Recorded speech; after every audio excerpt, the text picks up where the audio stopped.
As said by Gurudev Sri Sri Ravi Shankar Ji, and I quote, a disease-free body, quiver-free breath, stress-free mind, inhibition-free intellect, obsession-free memory, ego that includes all, and soul which is free from sorrow is the birthright of every human being. Good morning, namaste, on behalf of Sri Sri University and National Institute of Disaster Management. I, Mani Goswami, extend a very warm welcome to all the dignitaries, esteemed guests, and participants to the inaugural session of the 3 days online faculty development program on the broad theme Leadership and Spirituality in Disaster and Risk Management. I'm pleased to share that the audience of today's event comes from varied walks of life, ranging from students, faculty members, research scholars, entrepreneurs, corporate professionals, from public and private sector, and other walks of life. We at Sri Sri University follow the tradition of offering our deepest respects to the Almighty before the beginning of any auspicious occasion and seek blessings by lighting the lamp. I request all the dignitaries and participants to kindly join us for the virtual lighting of the lamp to make this event a fruitful and joyous journey of learning. शुभं कुरुत्वं कल्याणम् आरोग्यं धनसम्पदः शुभं कुरुत्वं कल्याणम् आरोग्यं धनसम्पदः शत्रुबुद्धिविनाशाय दीपज्योतिर्नमोऽस्तुते दीपज्योतिर्नमोऽस्तुते शुभं कुरुत्वं कल्याणम् आरोग्यं धनसम्पदः शुभं कुरुत्वं कल्याणम् आरोग्यं धनसम्पदः. Thank you so much to all for joining us for the lighting of lamp. Without much ado, I would now invite Shri Shekhar Chaturvedi ji, who is presently working as the Assistant Professor with the Division of Disaster Response and Recovery at National Institute of Disaster Management. He is a master trainer of the Incident Response System and have more than 22 years of experience in the field of disaster management. I request you, sir, to deliver the welcome address.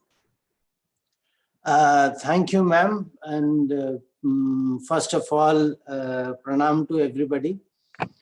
I am Shekhar Chaturvedi, working as Assistant Professor in National Institute of Disaster Management. And I, on behalf of this institute, I welcome all of you from Sri Sri University and the dignitaries who will be delivering the sessions of this very important and you can say the soul of the program, that is spirituality and leadership for DRR, which is very important in terms of psychosocial well-being and also in terms of calmness and inner strength. So I, as Assistant Professor, is coordinating this program from NIDM side. We have with us our Executive Director, Major General Manoj Kumar Bindal, who I can say is an able leader in terms of administrative and also in terms of academic front, and he has been leading us to a very important output that we are giving in terms of awareness of the community and also the disaster risk reduction per se.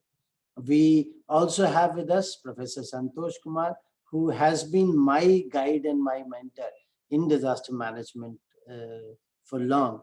And whatever I'm right now is because of Professor Santosh Kumar and his guidance.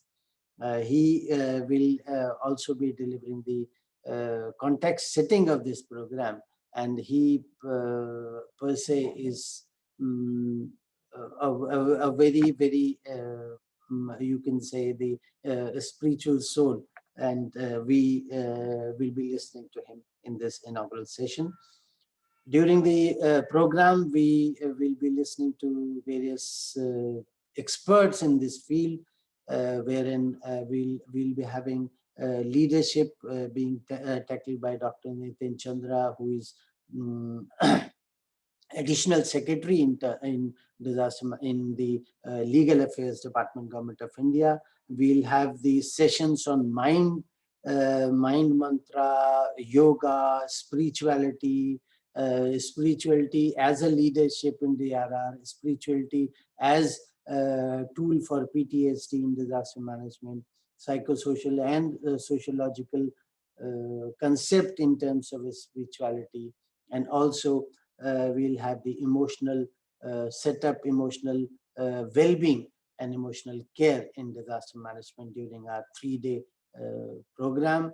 We'll be joining at 11 a.m. on each day except for today, and we'll be closing around about 1:30 on each day, and we'll have on each day, after every session, we'll have the question answer sessions wherein participants can raise their hands, ask the question, and the resource person and the facilitators will try to satisfy their query in this very program.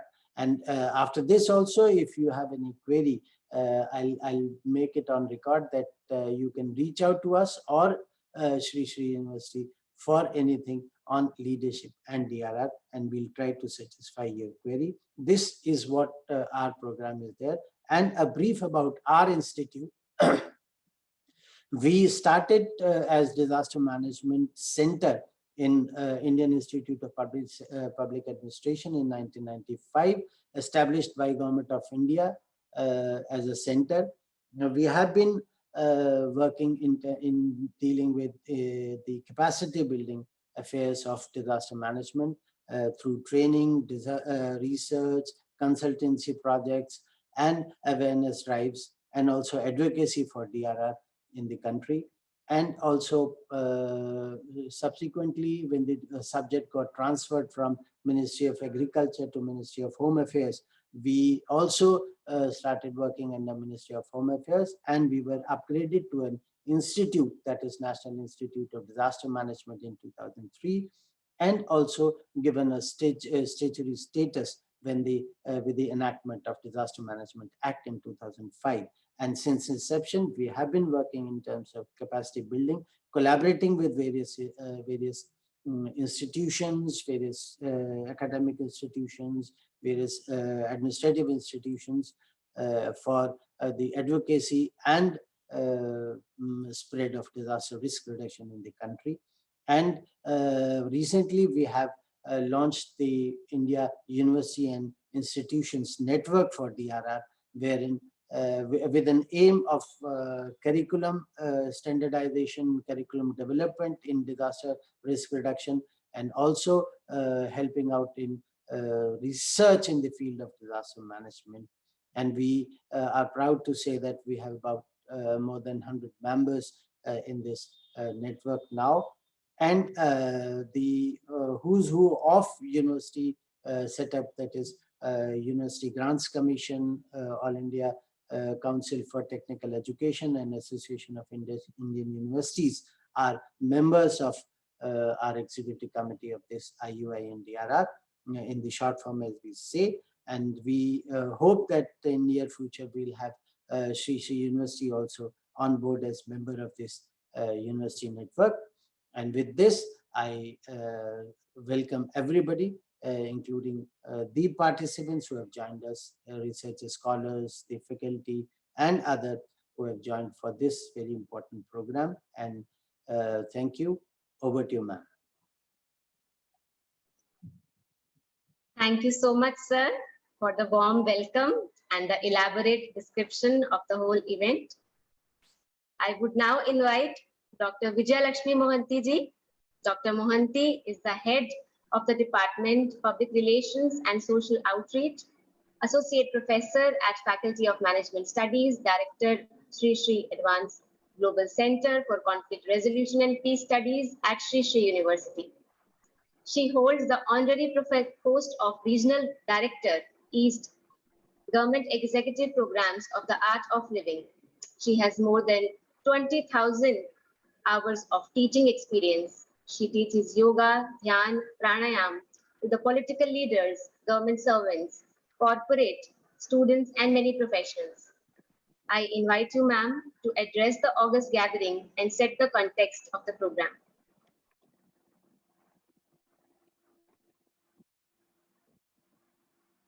Thank you, Mani. Gurur Brahma, Gurur Vishnu, Gurur Devo Maheshwaro, Guru Sakshat Param Brahma, Tasmai Sri Gurave Namah. Jai Gurudev, Jai Jagannath, Namaskar. Welcome all of us in the Zoom and Facebook to the 3-day online faculty development program on leadership and spirituality in disaster risk management, jointly organized by National Institute of Disaster Management and Sri University. This program generated a lot of interest with approximately 500 registrations. At the onset, I would like to thank Dr. Nitin Chandra, IAS, Additional Secretary, Department of Legal Affairs, Government of India, for his kind consent. Our mentor, who always encourages us for doing anything, Professor Mrs. Rajita Kulkarni, is a huge inspiration for all of us and the women behind Sri University's growth. I welcome Mrs. Rajita Kulkarni to this August gathering. She is the president of Sri University. And all the NIDM officials, Major General Manoj Kumar Bindal, Executive Registrar, Professor Santosh Kumar, HOD, DRR, and GIDRR Division, Mr. Sekhar Chaturvedi, who we all coordinate with, Assistant Professor in NIDM, Mr. Arun Verma, young professional, and all the NIDM officials. Welcome all of you, sir. And all my colleagues, Dr. Jayalakshmi, who is the organizing secretary, is of immense, lady of immense power and grit, Mrs. Mani Goswami, and Dr. Malay Malla, and all the whole team, wonderful participants and professionals present in the inaugural sessions of the MDP today. Disaster and risks are frequent in our personal and professional life. These are impacts of human interactions with nature, technology, and other living entities. Disasters are referred to as problems that are causing widespread human, material, economic, or environmental loss, which exceeds the ability of affected community to cope using its own resources.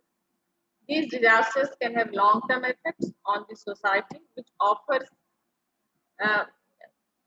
follows the need of proper disaster and risk management. We need to organize ourselves to the situation. SSU is in University is in Odisha, which is prone to cyclone. Statistically, it is estimated that the 70% of cyclone that rises in Bay of Bengal hit the Odisha coast. And for last 3 years, we have nearly 5 cyclones. Gurudev Sri Ravi Shankar ji says, unless the trauma is released, food and medicines will not work. People cannot eat, sleep, because the mind is full of terrible tragedy that has befallen them. With a healing touch, support, and vision for the future, disaster victims are able to reclaim their lives. The Art of Living has been widely working in the sector of disaster and trauma relief. After disaster, while bringing material relief for immediate medical and food crisis, the priority of the Art of Living is also recognizes that the rehabilitation in the true sense happen only when the trauma is dealt with emotional level. The Art of Living has worked in various disaster situations and helped people to overcome trauma on both national and international level. Some of them are FARC in Colombia, Southeast tsunami, Gujarat earthquake, floods, riots, and many more. Some are human, some are natural disasters. Resilience is most important component in a disaster.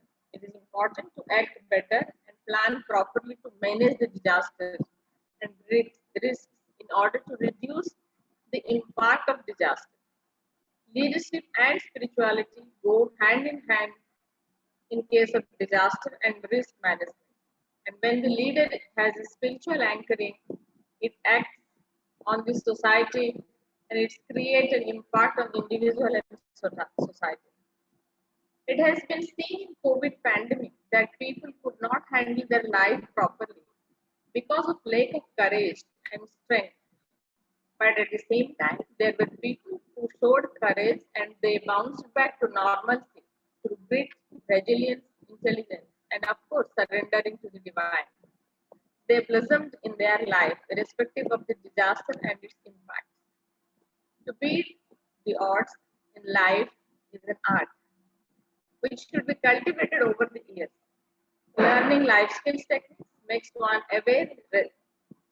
one more resilient, more aware, and more skillful to handle the challenges of life better. With this, I welcome all of us once again to this August gathering. And now I request Ms. Mani Goswami to invite our next speaker. Thank you so much, ma'am.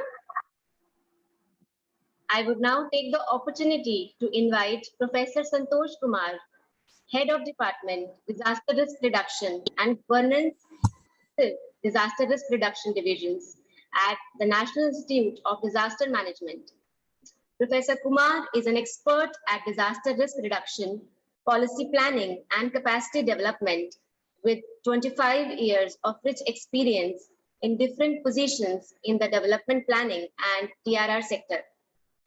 With international work exposure at the World Bank and intergovernmental body of SAARC, Professor Kumar has also worked at state levels in different capacities.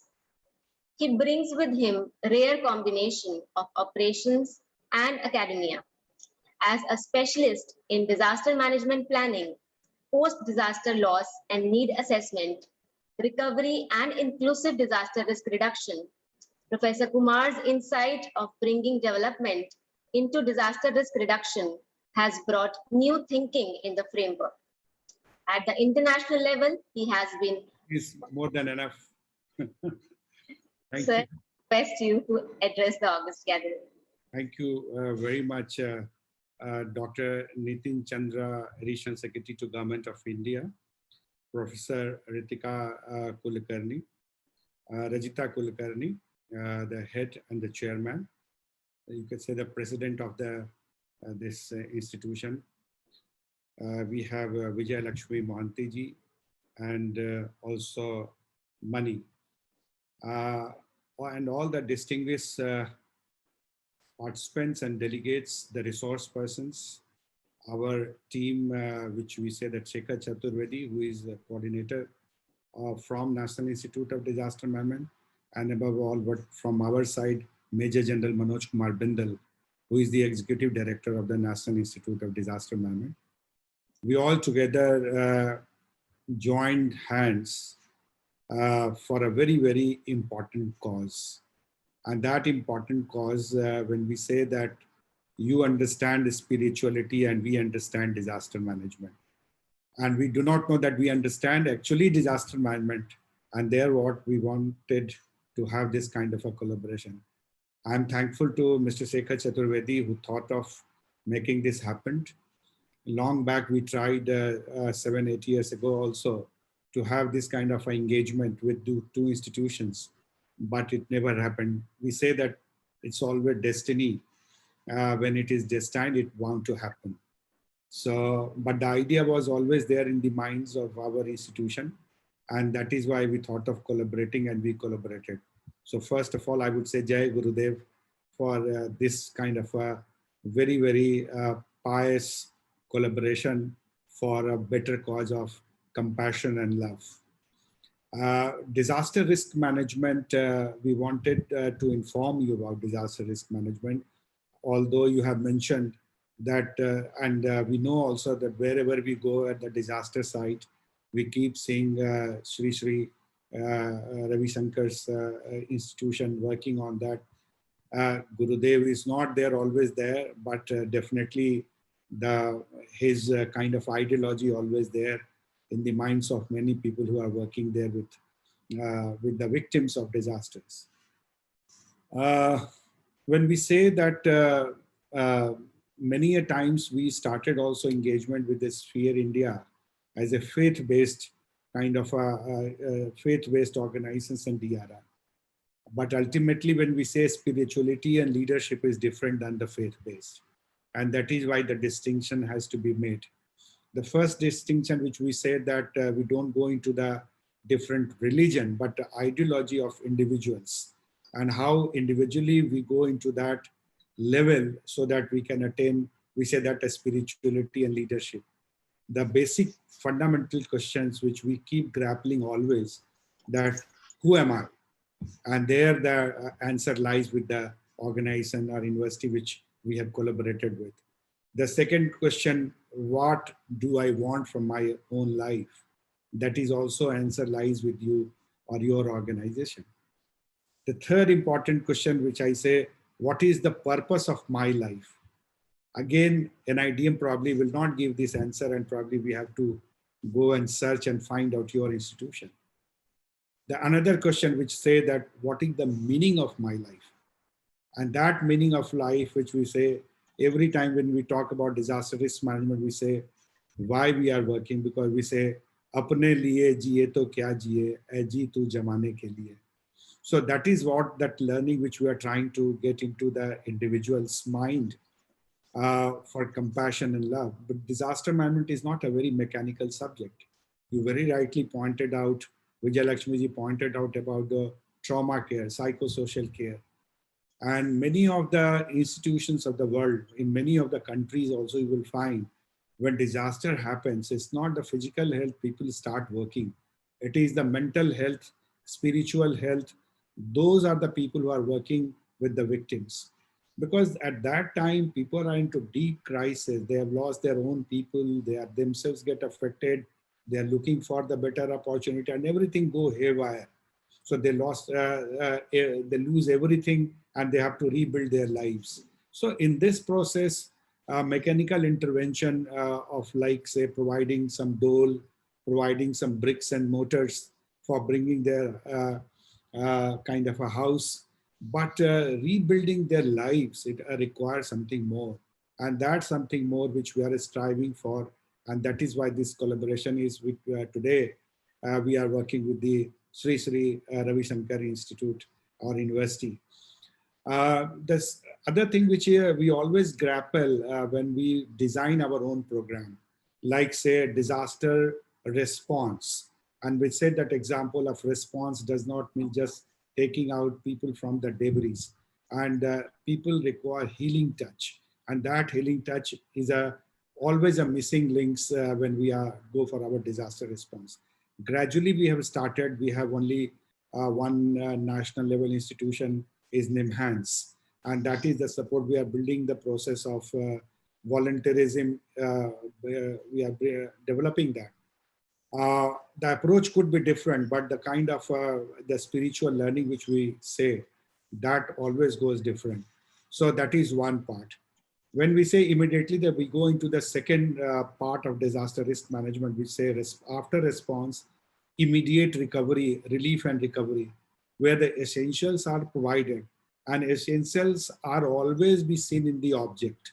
And that object, whether you need clothing, that is good for survival, it is required, but definitely not to strengthen your mind, strengthen your well-being, strengthen your thought, strengthen your kind of a thinking in terms of positive thinking, and which way Guruji always says that keep smiling always, whatever the situation may be. So that component is missing all the time when we go for immediate recovery. Then the third thing comes as a long-term recovery. What is this long-term recovery means in our practice and disaster risk management? Although it has formed, I'm saying that it has formed a part of long-term recovery and reconstruction, but the capacity is not enough in the country so that we can address this situation. Millions of people get affected in one disaster. Like you see, that pandemic is altogether a different kind of disasters which we are facing. And in this pandemic, majority of the people are into trauma. Majority of the people, I'm saying, in the trauma, whether it's the effect of lockdown, whether it's the effect of the getting affected by the disease, or it is affected by like the people who get affected and they are secluded from the rest of the society. So we say that we always keep saying that disaster risk management is a very humane approach. And we are saying trauma, counseling, compassion, and love. But whenever people get affected by COVID-19, they are pushed to the corner. So that pushing to the corner, and nobody is going to meet her or him. And so you can very well visualize in the quarantine, or whether the person is struggling for getting recovered from the disease, and also they are not able to in touch with the dear ones, those who are in the family. So in this kind of a situation, how to provide such kind of a mental strength to the victims and also to the family who are serving them. This is a missing link which we found. And in our case, we found that large number of children also forced to commit suicide during the COVID-19 time because of the stress, and their human touch was missing and all. So these things are very, very important. The pandemic has given altogether a different chance. Those who have been in the very good job, lucrative job, they are out of job, and they have the responsibility of the family. They are into trauma. How to talk to them, how to this spiritual leadership and the spiritual learning can be brought in that. So this is another challenge which we can think of in the different disaster, which we say pandemic. So I was referring to risk mitigation and all. How risk mitigation, we say that go for the disaster risk mitigation, and spirituality and leadership, when we talk about it, comes to the building individual own capacity. So how that individual capacity can be a building individual capacity through spiritualism and the leadership, how that can be brought in the minds of people when the peacetime is there, there is no disaster, and we can build. But we know that India is exposed to large number of hazards, and the risk is very, very high of Indian subcontinent. And there we are actually looking for such kind of a support. One, NIDM cannot do wonder, but we need partners. There we can join hands with your strength and with our strength, how we can combine together, and we can move on to the kind of a new beginning of the new module, that how we can bring a spiritual leadership or spiritual upbringing for the disaster managers, and also in the victims, or amongst the people who are teaching disaster risk management. So this requires a very, very holistic engagement. And we say that like in body, we say that hands cannot be separated with other hands, or minds cannot be separated out with the whole body, and mind and body go together. So all इंद्रियां जो हम कहते हैं, इंद्रियों पे वश को करना और उन इंद्रियों से फिर आगे निकलना, जो salvation की बात करते हैं, मैं spiritual की theory नहीं दे रहा हूँ. What I'm saying is that spiritually you know all better, but we need to understand from you that how this is a leadership and a spiritualism can be brought in the all the segments of disaster risk management, the whole cycle of disaster risk management we are talking about. So on behalf of the National Institute of Disaster Risk Management, I'm really grateful to the Sri Sri University and the team, which they thought of coming together and thinking of organizing this program. And the kind of responses which we have got is very, very encouraging. And this is just the beginning, and I'm so miles to go. And I'm saying that whole of the learning, I would also be attending some of the sessions, but this is very, very interesting. Whether we recall Vivekananda, or we call about Mahatma Buddha, or we call about any of the faith, and where we are separating out here religion and spiritualism. But what we say that what they have thought about this, about the quality of human being, and that quality of human being is possible only when we talk about spiritualism and try to give answer to those questions which people are actually grappling. Whenever we go to the bed and while sleeping, we think that what for I am, and that for I am probably will be getting answer. And many of those who have joined this program would be benefited, and probably they will get this answer. So we say that devotion, path of devotion, part of chanting, part of this workshop learning, path of action, path of meditation, path of knowledge, whatever you may say, that Hatha Yoga or spiritualism, everything. It's all combining together for DRR would be a fantastic gelling two of the institutions, two of the minds, and a kind of a cross multidisciplinary subject which disaster risk management is, whether physical health, social health, and the mental health. So once again, I extend my heartfelt thanks to the Sri Sri University and Mr. Shekhar Chaturvedi from National Institute of Disaster Management, who took this initiative. I say that this is an innovative approach, and I must compliment him and the entire team of Sri Sri Ravi Shankar. And I owe to our leader, Sri Major General Manoj Kumar Bindal. Thank you very much. Now, Mani, over to you, please. Thank you. Thank you so much, sir, for the insightful address. It's my privilege and honor to now introduce Professor Rajita Kulkarni ji, Honorable President, Sri Sri University. Professor Kulkarni is a successful banker turned educator, a best-selling author, a global thought leader, and a transformational leadership coach. She is currently holding the prestigious position of President Sri Sri, President of World Forum for Ethics in Business, Trustee of Sri Sri Ravi Shankar Vidya Mandir Trust, which runs over 100 educational institutions.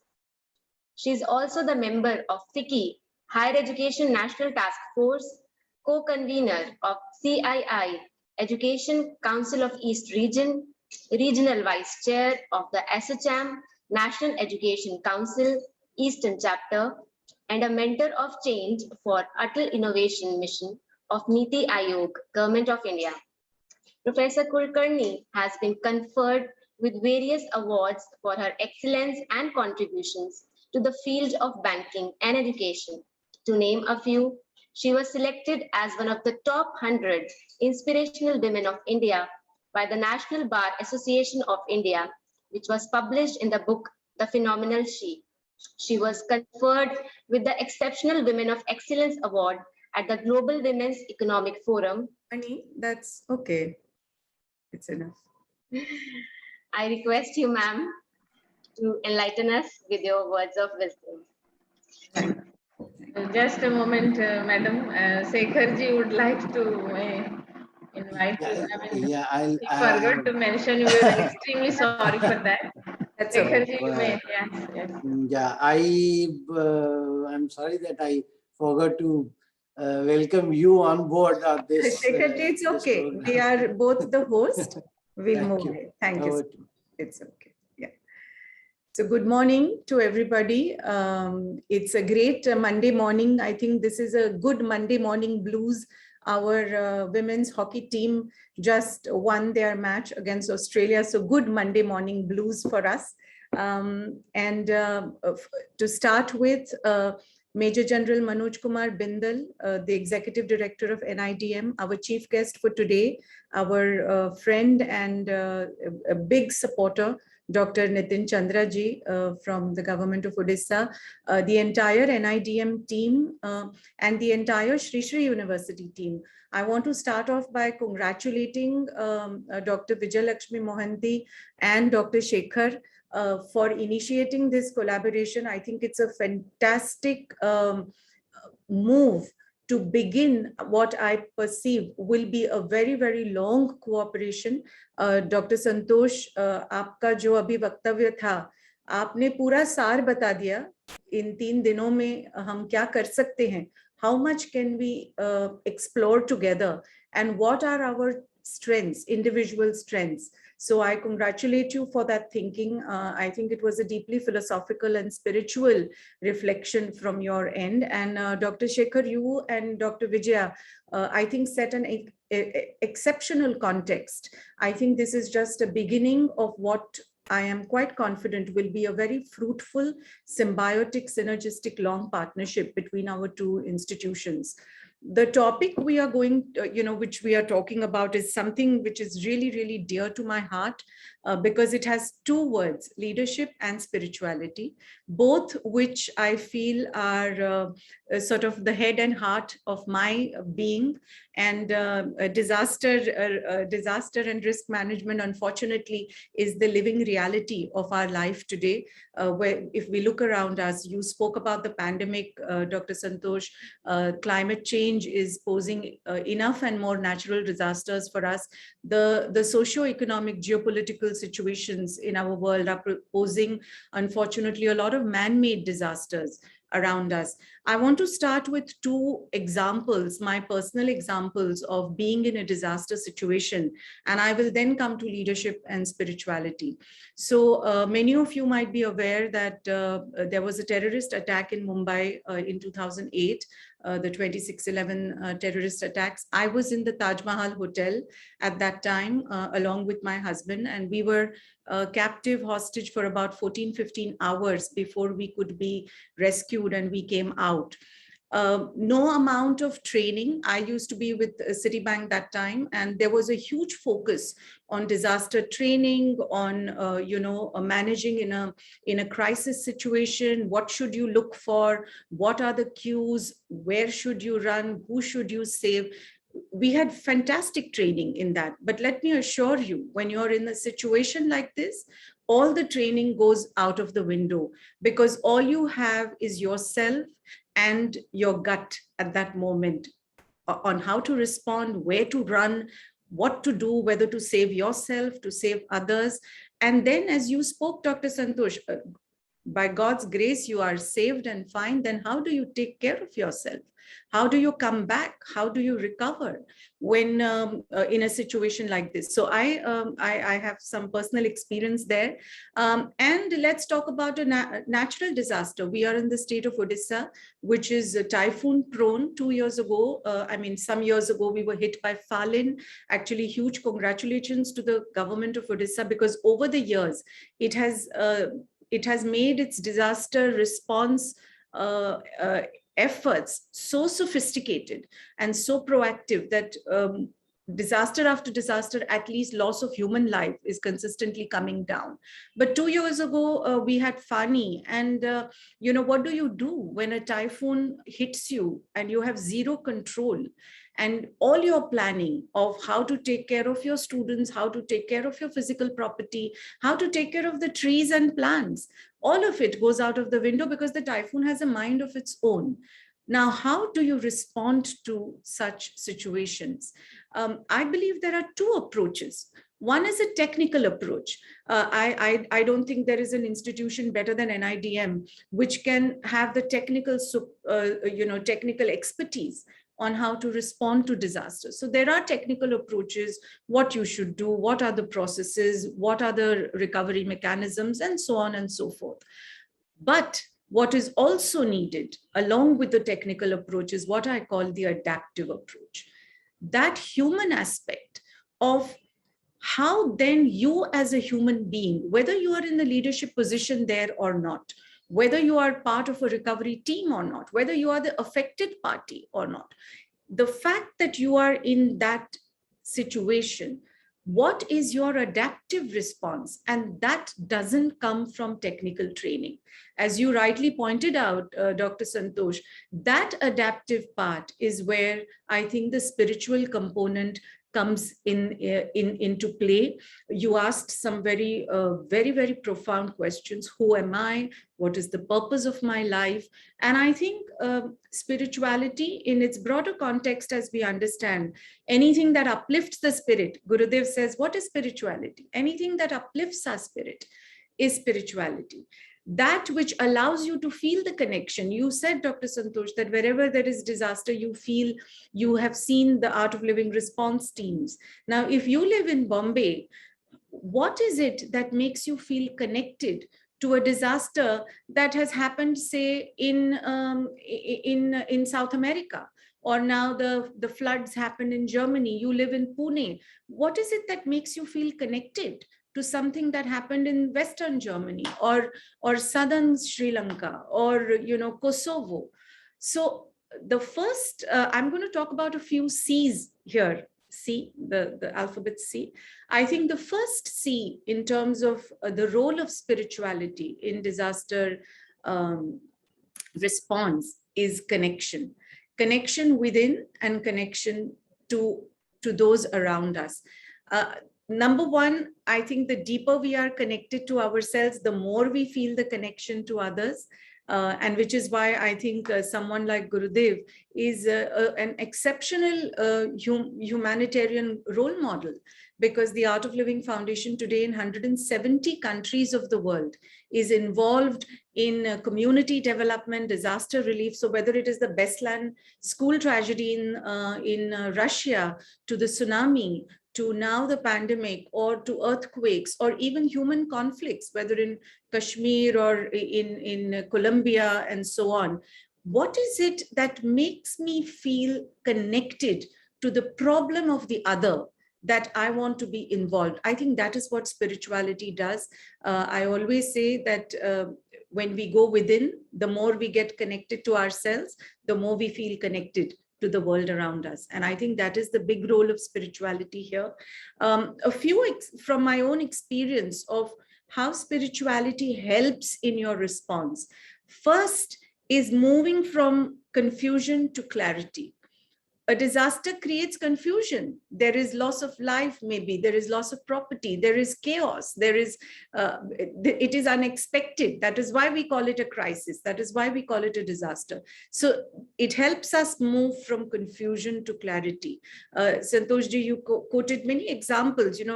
Sometimes people mistake spirituality with religion. They say, oh, हम तो बहुत modern type के लोग हैं, हम इस सब में believe नहीं करते हैं. But what is spirituality? The ability to connect to your core, to understand who you are. And you can use any mechanism to do it. You can meditate to do it. You can reflect to do it. You gave examples of yoga. The routes are many. The destination is one, is that can I understand myself, connect to myself? And when we can do that, then it helps us move from confusion to clarity. That's number one. Number two, crisis to calm. In a disaster situation, if we are ourselves frazzled and completely overcome with, a lot of emotional turbulence, we are going to not be able to respond for ourselves or for others. And I have personally experienced that, this practice of meditation, the practice of reflection, taking a few minutes every day to be with yourself, to connect with ourselves, creates that sustainable state of calm, which is very, very vital in such a situation. Thirdly, I will say it helps us move from cowardice to courage. It is very easy to feel scared or nervous, isn't it, in such a situation? I mean, nothing prepares us. When I consider myself a reasonably courageous woman, but at the same time, when you're not trained to deal with people shooting at you with AK-47, it is not unnatural for you to feel nervous or feel fearful. But still, how can you invoke the courage in you? I think that is a big role that spirituality plays. And I think it's very vital in our responses. Fourthly, from a sense of conflict to compassion. Yesterday, Dr. Santosh, we were talking to some philanthropists from the US, and you know what they were sharing with us? That we all responded, Indian philanthropists, and they said we were all so terrified with the second wave in India of the pandemic. We responded with a lot of relief materials. But unfortunately, we were faced with situations where there were conflicts, that people were fighting over, let me have it more than let somebody else have it. Now, that is the last thing we need in a response to a disaster like this. We need to move from conflict of interest to compassion for all. And you cannot buy it. You cannot learn it. It has to come from within. And the only thing I have personally experienced is that spiritual connection you have first to yourself. So conflict to compassion. And Gurudev always speaks about the importance of context. A disaster can really break you. When you lose property, you lose life, you lose limb, definitely you are down and out. But if you have a bigger context of life, look at life in a bigger context and say, this is one event in a series of my life experiences, and there is more to life than an event. I think it gives you that inner strength to respond and come out of it. And that is the role of all the trauma relief, the mental, emotional, psychological rehabilitation and relief. As much as is physical relief and rehabilitation important, the emotional, mental, psychological rehabilitation is important. When the tsunami happened, our relief teams were sharing with us that people were not so, of course, they wanted blankets and things because their homes got washed off. But, you know, they were scared to even drink water because they were scared to look at water after the experience they went through. Now, how can we rid ourselves of such trauma? And I think that is where spiritual practices, meditation, all of this, counseling, all of this is extremely important. It also allows us to think out of the box, create, come with creative solutions to combat and to prevent, I think, future such disasters.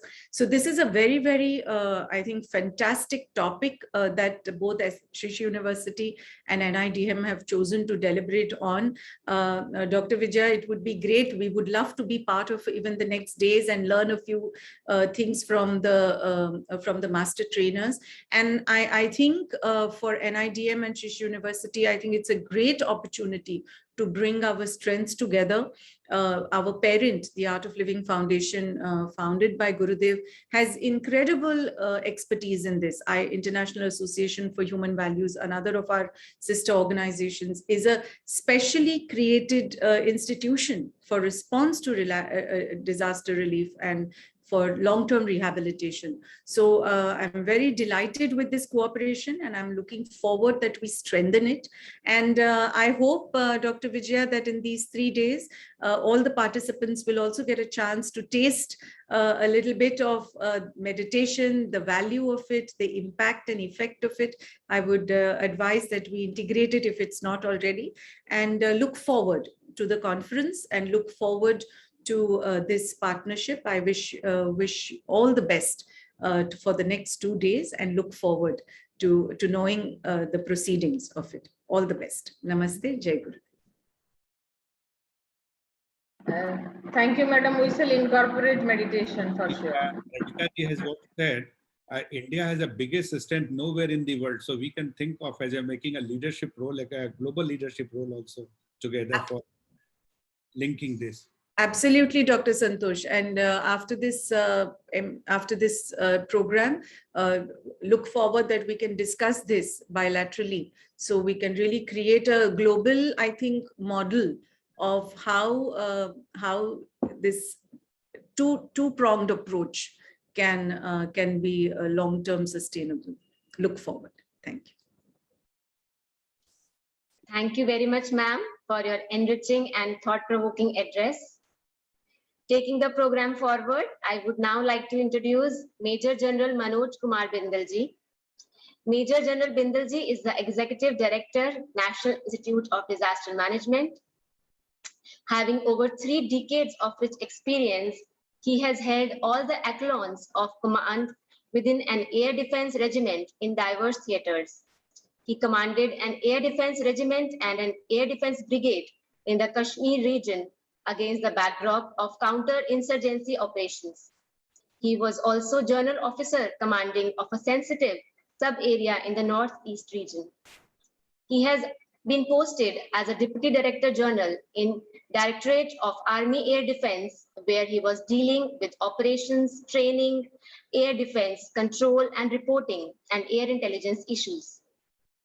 Major General Bindal ji served as the Provost Marshal in the United Nations mission, where he was deeply involved in the liquidation of the mission. He has been the Director of Center for United Nations Peacekeeping. I am delighted to welcome you, sir, to address the August gathering. Thank you, Dr. Mani Goswami. Can you hear me? Yes, sir.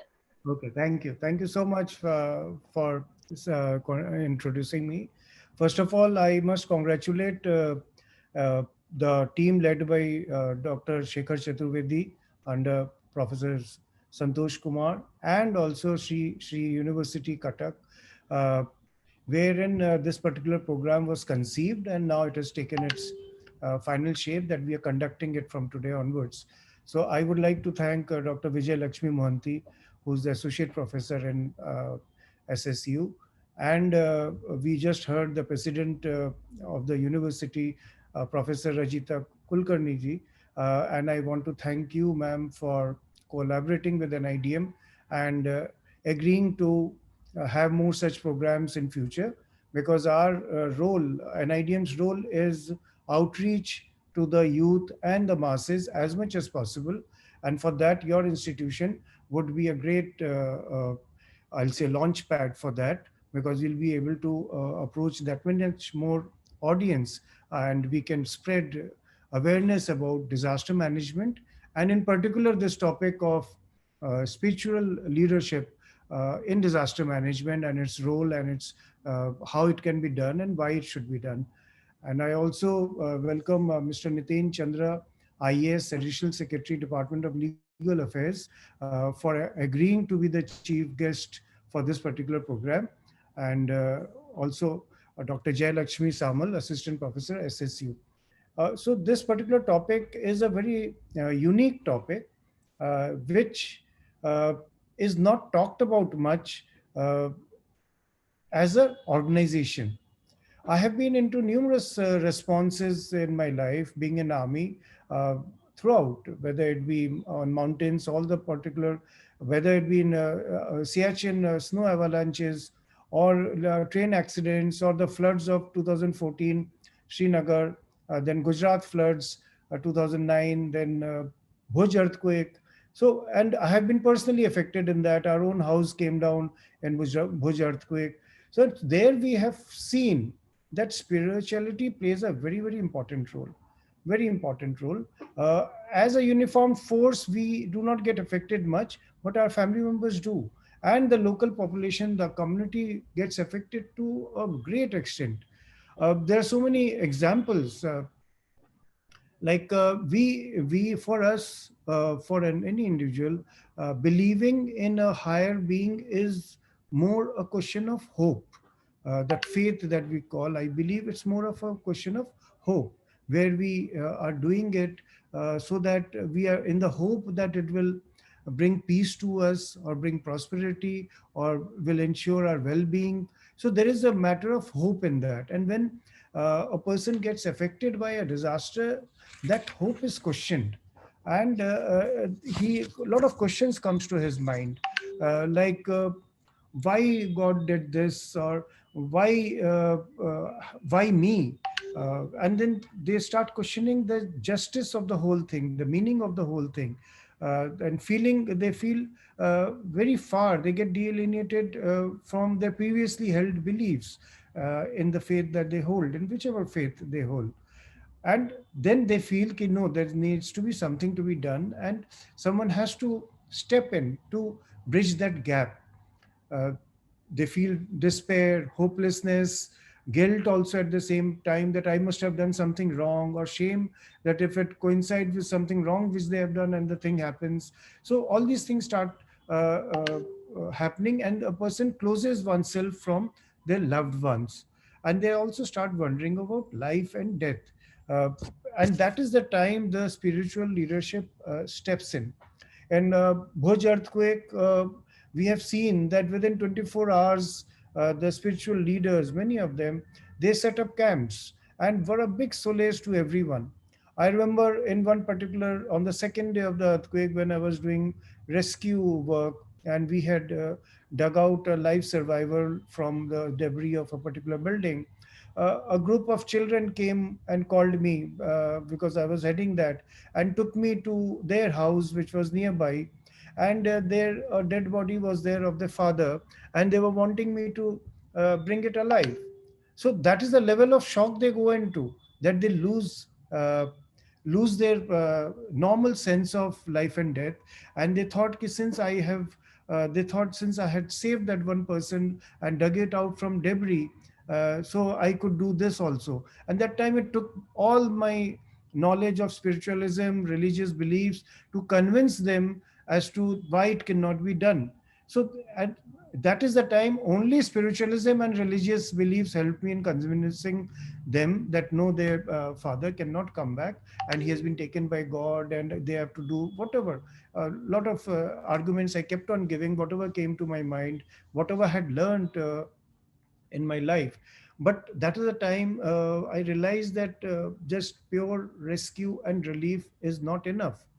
I remember similarly in Bhuj earthquake, after about a week, a lot of agencies came to Bhuj for spiritual counseling, spiritual care.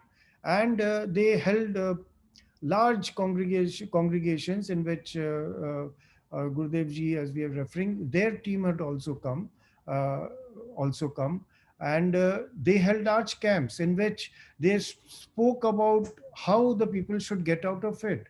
And the amount of crying that was going on in that particular camp by the affected people was seen to be believed. People were getting relieved and they were venting themselves. They were crying loudly or sobbing. But at the end of that day, many of them got a lot of relief. Now, there is no medical science to it. There is no medical science. It's not like a paracetamol or a antidepressant medicine which you can give to someone and he gets relief. Because this helps, this affects the psyche, any disaster which affects anyone, and it affects everyone equally. Only the coping capacity differs from the underprivileged to the uh, people who have a better coping capacity, but everyone needs to cope with it. I remember there was a case in Srinagar where we were saving an old lady in a flood affected area, and our boat had gone there. But she was not ready to take that final step from the wall of her boundary wall of her building onto our boat.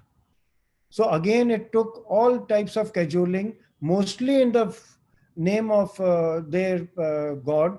And then finally, she took that leap of faith and she came onto the boat. And that time, the only thing which helped her was the confidence she had in the team, the spiritual words which were used by the team at that time, and the care they were wanting to give to that lady, that once she was convinced that I'll not be in danger, she came on board. So, and every aspect of a response relief has a small element of spiritualism in it, in all the actions that we do, in which empathy is the major factor. If we are not able to feel the pain or the needs of the affected people, there's no way we can help them. There's just no way we can help them. It cannot be a robotic equation where a person goes and supplies a relief material or picks up a affected person, puts him on board and takes him. Even in the camps, there is so much shock is there in the whole camp that we had to play meditation music. We had to play music of all religions at various intervals to calm the minds of the people, so that they come, and it actually works. It actually works. Faith healing, spiritual healing is very, very important, and it works. But however, somehow it is not finding its right place in disaster risk management, disaster mitigation efforts. And this particular program will certainly go a long way in putting that in the right perspective, because a spiritual care professional is like a supportive presence, by volunteering, by active listening, who also carries out the initial needs assessment, and he understands the grief and the loss experience. He gives a platform for the affected person to vent out his feelings, vent out his experience. I remember again, I'm now coming back to Bhuj, where in the schools, special classes were taken by local spiritual and religious leaders, by sending the teams in which each child was asked to narrate his experience of that earthquake. And so many of them clammed up. they did not speak. No matter what, they did not spoke. They were so much in shock. They were identified, and then special care was given to them to make them talk. And till such time they narrated their incident of what they felt. They were not let go, and that after that you could see the change in them, as to they became more free and they were more able to adapt to the new normal of the life. So there is a very, very important step in the whole thing. Emotional first aid, what we call as, where we recognize what contributes to the survivor's sense of safety, his comfort, and we use a range of strategies to meet their needs. And from the disorientation state, we bring them to a oriented state. So this emotional first aid is the solution which a spiritual leader gives to the affected people. And it is very important that multi-faith spiritual care must be given, so that religious and theological belief systems of all types of individuals are respected and supported. And the leaders, the spiritual leaders per se, need to effectively coordinate the disaster services, spiritual care disaster services, with the other disaster services, so that they can go hand in hand, and which Bhuj earthquake has been a very, very good example in my life, because having gone through more than 20 to 25 disaster responses, that was one place where spiritual care disaster service was actually brought on board and used to heal the people. Today, we have so many organizations which are giving certification to spiritual care professionals. Like we have the Canadian Association for Spiritual Care, and then they send out these professionals to help in every disaster in whichever country it happens. There is a need that here also in India also we need to come out with such type of programs, and then they are called out, taken on board in the disaster response and recovery or mitigation also in that planning per se. COVID-19 itself has led to so many psychological trauma cases, just waiting for that uncertainty, which is might happen, might not happen, seeing near and dear ones die, that people have gone into depression.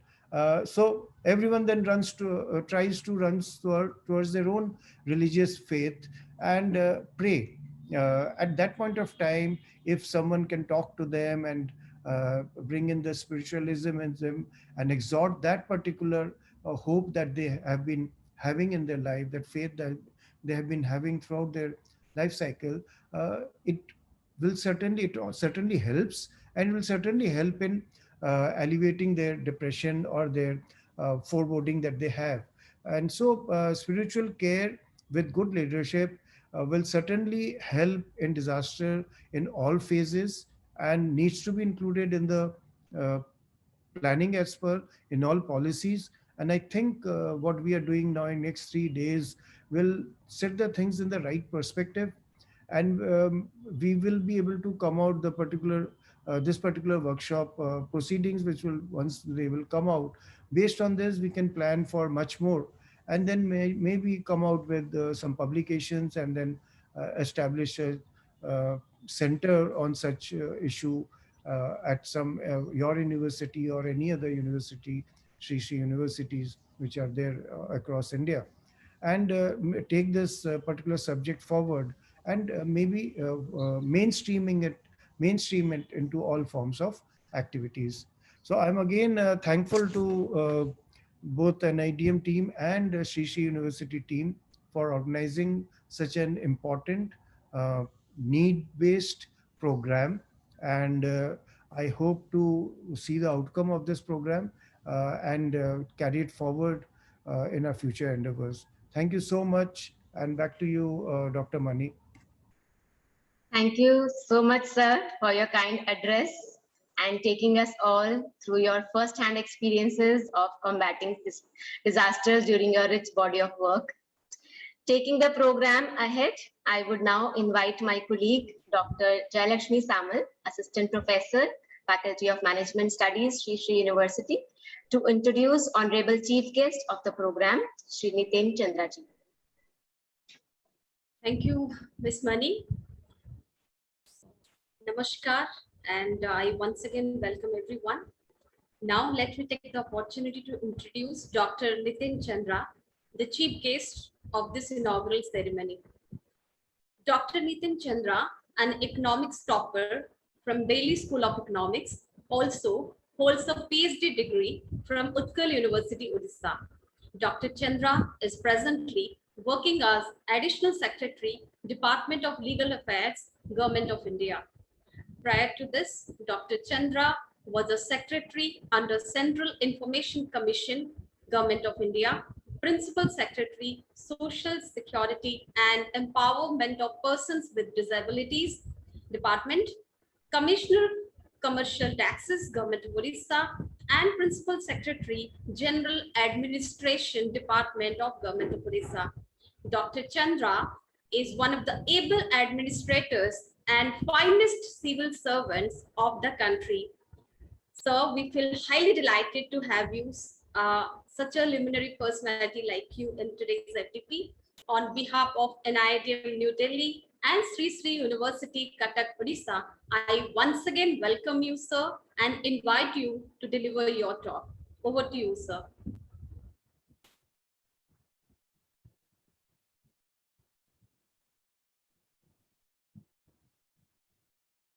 Thank you, Dr. Jayalakshmi.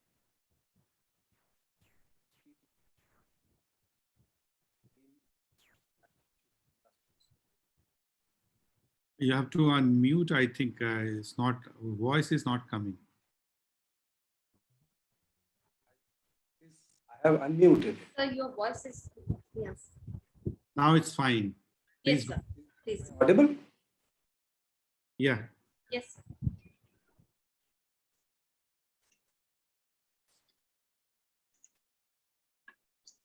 Let me begin by thanking the team of National Institute of Disaster Management and the team of Sri Sri University. I heard a number of luminaries from both sides, and I really felt very delighted to be part of this. Sir, I think you're not audible, sir. Can it be louder, sir?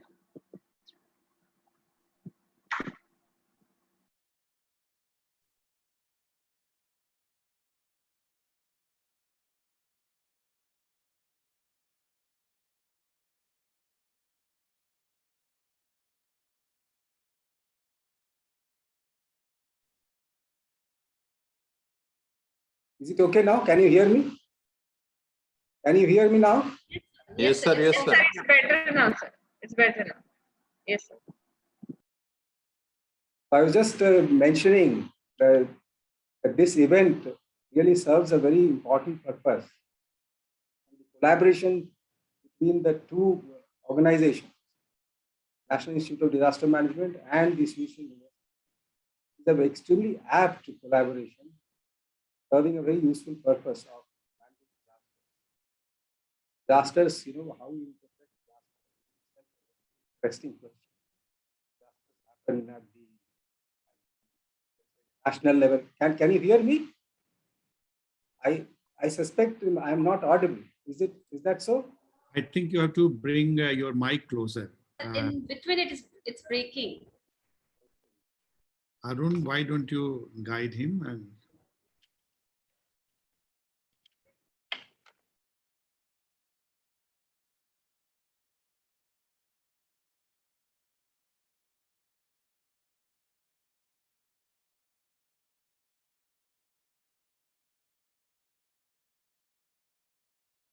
Am I audible now?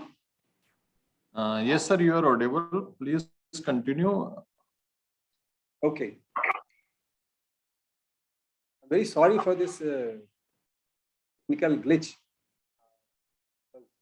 I'm sure this is causing a lot of discomfort. I think I can continue now. Can I continue, Dr. Vijayalakshmi? Yes, sir. Is it okay? Yes, sir. Okay, please continue. Okay. Well, I was just mentioning that The interpretation of the term disaster itself is very interesting. You can perceive a disaster at various levels, at the level of the individual, at the level of organization, at the level of society, at the level of nation, at the global level also. So disasters can happen at various levels. And today, the disasters that we are talking of are those disasters which National Institute of Disaster Management is supposed to handle. But I believe all these kinds of disaster at the level of the individual also is connected with what we see as disaster at the global level or the national level or the subnational level. Whether it is man-made disaster, whether it is the disaster caused by nature, whatever be the cause of disaster, they are all very interlinked. And spirituality plays a very vital role, because a disaster does not become a disaster unless and until there is lack of capacity in the individual or the group or the community or the nation in managing the hazard which underlies the disaster. If the individual or the nation has the capacity to handle it, then the hazard remains a hazard and it is unable to cause the kind of harm which it would in the absence of the capacity. And when we talk of capacity, we need to understand the vulnerabilities. What are the vulnerabilities within the system as an individual or a group or an organization or a nation, in whatever way that we see. So the hazard being the primary cause of disaster. But when hazard meets an organization or a group or a nation or an individual who has adequate capacity, hazard does not convert into disaster. That means it does not cause the kind of loss of property or loss of life that it would ordinarily cause.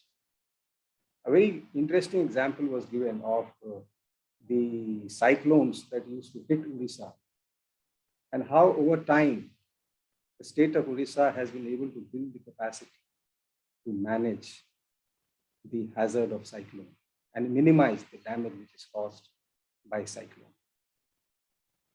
When the first most severe cyclone, super cyclone, hit Odisha in 1999, the death toll was extremely high. It crossed 10,000. But now when you have the cyclones, which are not, well, they're not super cyclones, but they're still very severe cyclones, the death toll is not so high because the capacity has been built within the state. And the building of capacity itself is a long process. It has the process has various components, the technical components, the psychological components, the knowledge component. Today, the discussion that we are having about the blending of spirituality with leadership, which would enable the management of disaster. In my talk today, I would like to present the connection between spirituality, leadership, and how that can help in managing disasters. Some of you had perhaps tried to associate spirituality with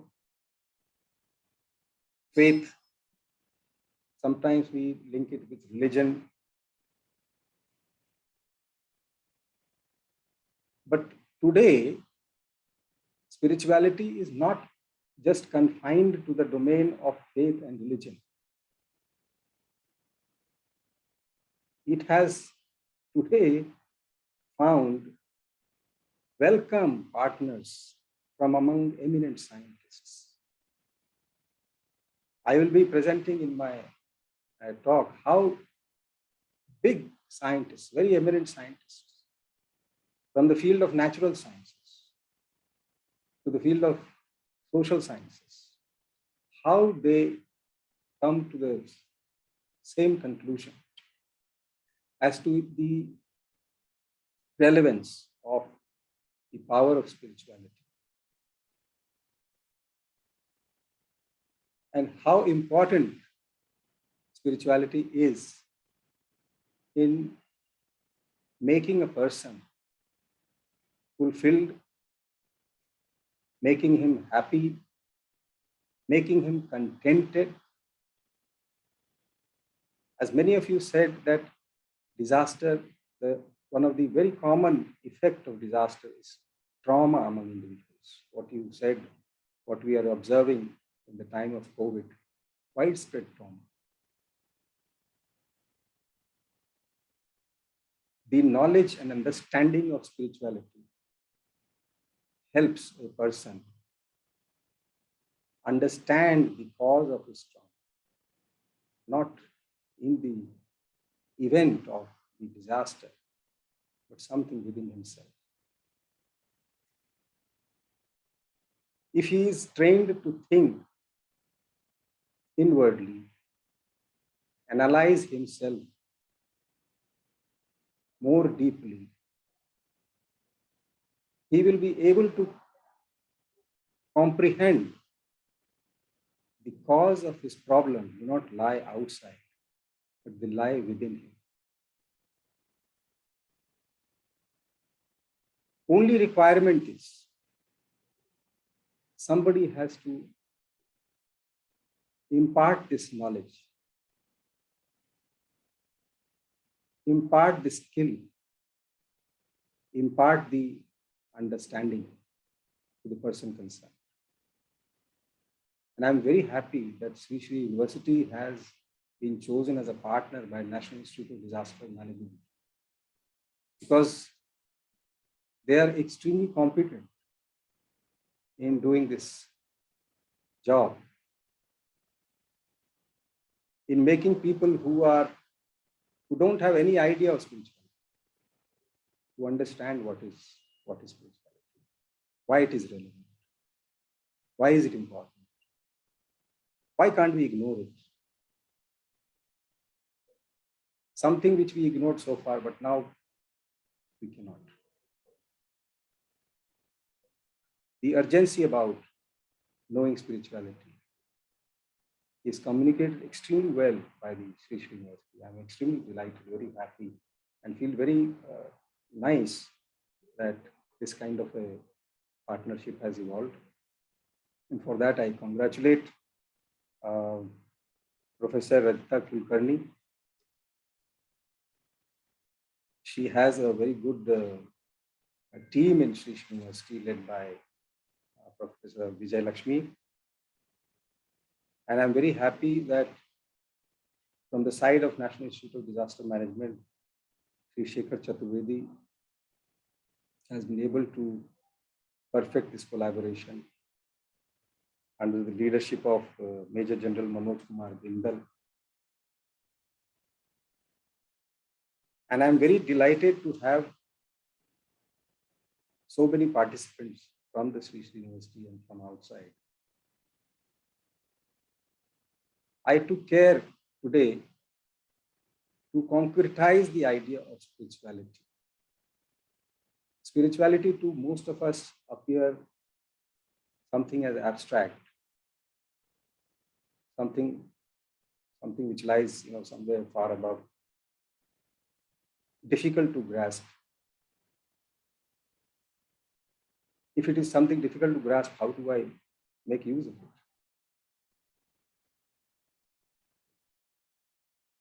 I have attempted in this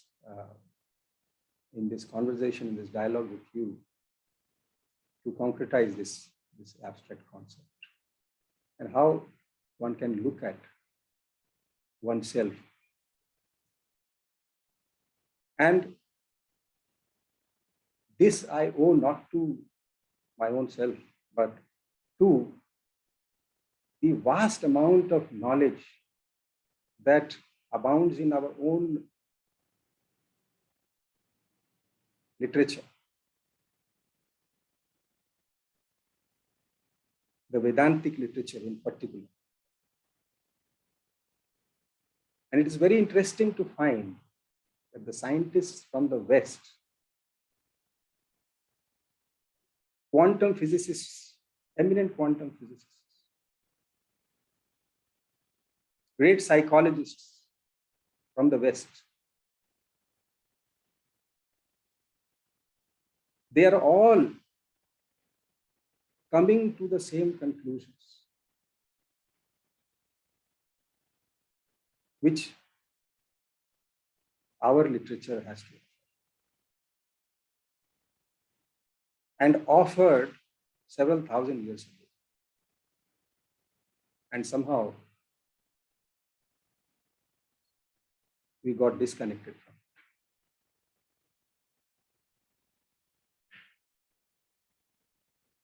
I'll be very happy if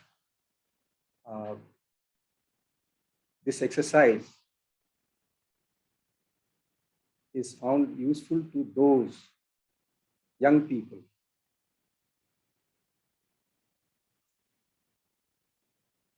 who are constantly struggling with variety of pressures of life, with multiple confusing dimensions of time and relationships that present themselves to them. I have this presentation in a PPT form, in a PowerPoint form, and I like to switch over to that PowerPoint form so that it is something which remains with the Sri Sri University and not just remain in a verbal form.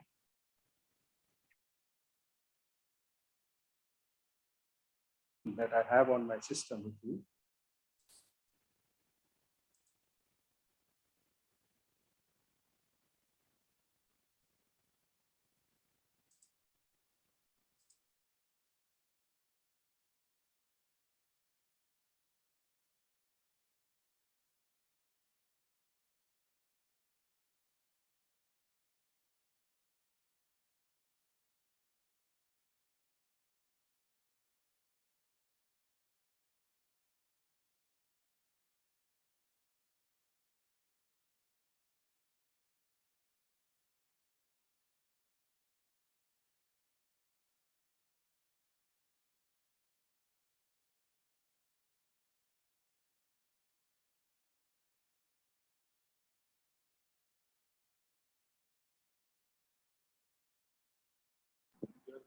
Malay ji, if you can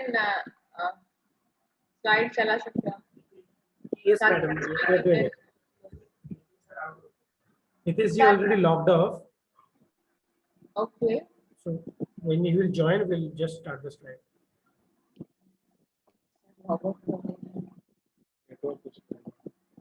Government of India need to power and battery. उनका network इसमें है, उसमें क्या होगा?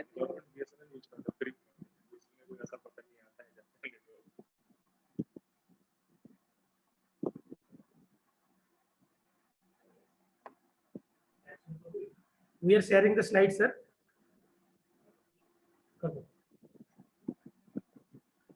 Sir हम लोग slide share कर दे रहे हैं, आप बोल सकते हैं. हाँ सर ने कर दिया, सर ने कर दिया. The slides are visible. You can continue, please.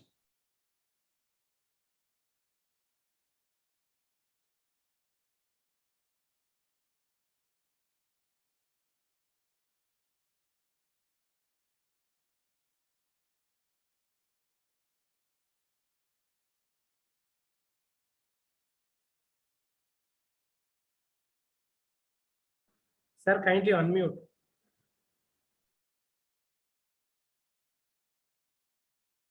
So we have, you can see the quotes from Mahatma Gandhi, from Vivekananda, Albert Einstein, Spinoza, Leo Tolstoy, Carl Jung, Kabir, Guru Nanak, Werner Heisenberg. Some of them are scientists. Some of them are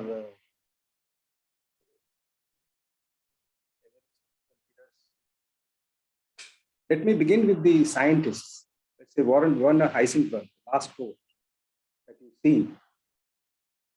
The first gulp from the glass of sciences will make you an athlete. You might feel that everything has been explained by the science. But at the bottom of the glass, God is waiting for you. Now, this is the same Heisenberg who now propounded the uncertainty principle. Those of you who have done physics would be very familiar with his name. This is his personal experience and his understanding of the subatomic particle and the relationships between them. Then Albert Einstein. Everyone who is seriously involved in the pursuit of science becomes convinced that a spirit is manifest in the laws of the universe. A spirit vastly superior to that of man, and one in the face of which we, with our modest powers, must feel humble. This is what Albert Einstein has to say, who is able to discover the theory of relativity. He ascribes the laws of the universe being created or managed by somebody vastly superior to man. There is something which exists which is vastly superior to man.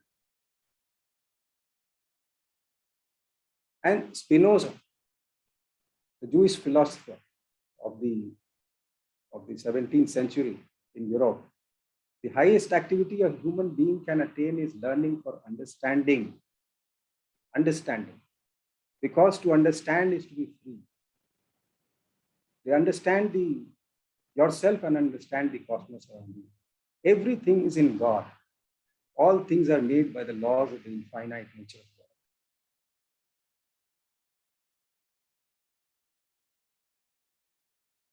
God. Kabir says, be quiet in your mind, quiet in your senses, quiet in your body. In that state, truth will reveal itself.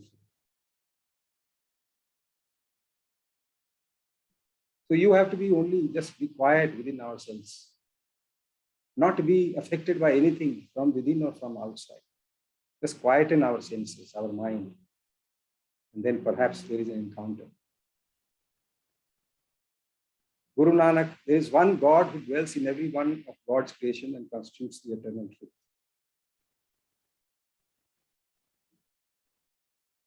Then Mahatma Gandhi,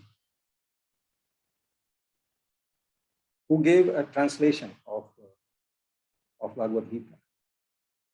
Spirituality is not a matter of knowing scriptures and engaging in philosophical discussions.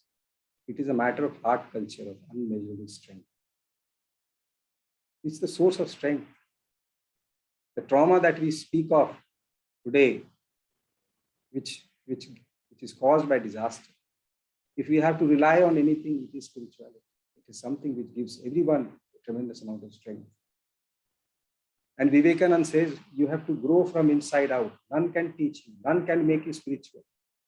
There is no other teacher but your own soul. The world is the great gymnasium where we come to make ourselves strong.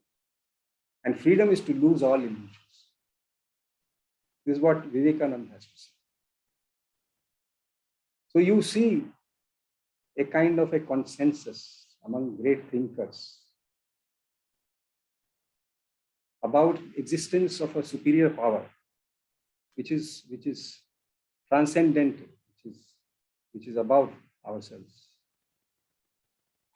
And this is a recent quote, a perspective from a very eminent German physicist, Hans-Peter Bohr. He's someone who lived in our age and worked on nuclear and quantum physics. Spent very long years, more than 5 decades, on understanding the nature of the most elementary particles, the energy. And he finds that there is nothing other than energy. And it is from energy matter has arisen. So even matter is subordinate to energy. There is nothing but just energy. And his experience is, his feeling is, his conclusion is that one need not go in search of God in all temples and mosques, when the God resides within ourselves and manifests in the form of universal compassion and friendship. And he advocates that we should try to develop that God, which is attainable by each of us. And I think in that context, the training on spirituality, the discussion on spirituality becomes extremely important. Let us look at the state of the human condition, what we describe as existentialism. What is common in all this? The pursuit of happiness. All of us are pursuing happiness in some way or the other. We have goals, aims in our lives, all of us. And mostly the goals are in terms of wealth, fame, health, and love. The people who have accounts on Facebook and Twitter, they are so keen to have friends and followers. And the more the friends and followers, more happy you become. How many likes you've got? This is the common refrain among the youth and also among many seniors. And imagine a man is thrown into this world. He is not born by his own choice. He is just thrown into this world. In some society, he is born, in some class, he is born, in some caste, in some race, he is born. His parameters are to a certain extent fixed. And he has his goals in his mind also. And he faces the challenge of competition, political competition, economic competition, academic competition. Society has huge expectations. Family has huge expectations. And he has to pursue his own goals in the midst of all these turbulence that he has to face. Will he be able to do it properly without spirituality? And what is the relevance of spirituality in this context? There is a very eminent psychologist, Mr. Martin Peter Seligman,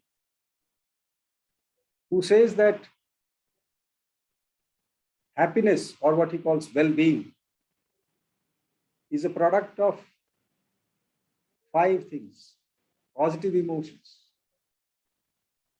love, contentment, cooperation, engagement. A person should be actively engaged in something, particularly something which relates to the welfare of others. Relationships. The more the relationships he has, positive relationships with friends, family, better is his state of well-being. And he has to give meaning to his work, to his life, by doing something which is beyond satisfaction of the self alone. And a sense of achievement. He has to have a sense of achievement that, yes, he has been able to give some meaning to his life. So he calls it by his mnemonic PARMA: positive emotions, engagement, relationships, meaning, and achievement. These are the ingredients of well-being or happiness. Now, this is precisely what we find in our spiritual connection. Well, the Vedantic philosophy talks of the triads of human energy: Sattva, Rajas, and Tamas. These triads of human energy resides in all of us in different proportions, and in every point of time, one of them manifests as the dominant.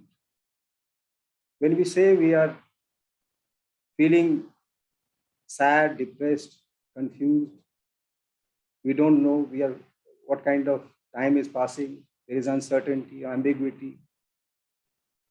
You will find one of these energy is manifesting itself in the human being, which is giving rise to conflict, stress, trauma, or discontent. So Sattva, Rajas, Tamas, these 3 forms of energy They influence our state of mind. They reside within us. And we have to, when we talk of spirituality, we have to become conscious of what kind of human energy, which mode of human energy we are in possession of at a particular point of time. In the face of disaster, there is trauma, as you said. There is uncertainty, there is fear, there is anxiety. These forms of energy which give rise to stress, discontent, these are all rajas and tamas. Can we do something to eliminate them and improve the energy of sattva in us? This is what the training from the Vedantic philosophy comes to. What can we do to improve our inner well-being?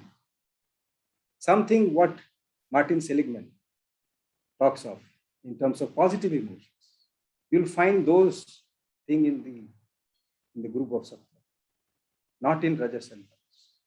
So what the eminent psychologist concludes is essentially the conclusion of the Vedantic philosophy. That focus on God, egolessness, tendency to serve others with love and contentment, and a stable mind. Not a tumultuous mind, not a traumatic mind. We have to have this complete focus on God, which helps in relieving us from fear and anxiety, from volatility, from ambiguity.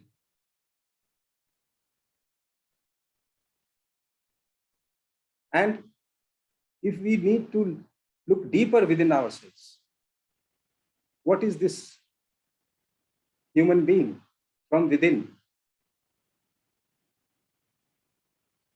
In Sanskrit, it says Sanghat Chetana. Sangha is collection. It is a collection of material and non-material entities. The body, the breath, the mind, the intellect, and the soul. The modes of energy or the triads of the human energy, they reside in the body, the breath, the mind, the intellect. And they influence these. But Vedantic philosophy says soul is independent. Soul is not affected by any of these gunas, sattva, rajas, and tamas.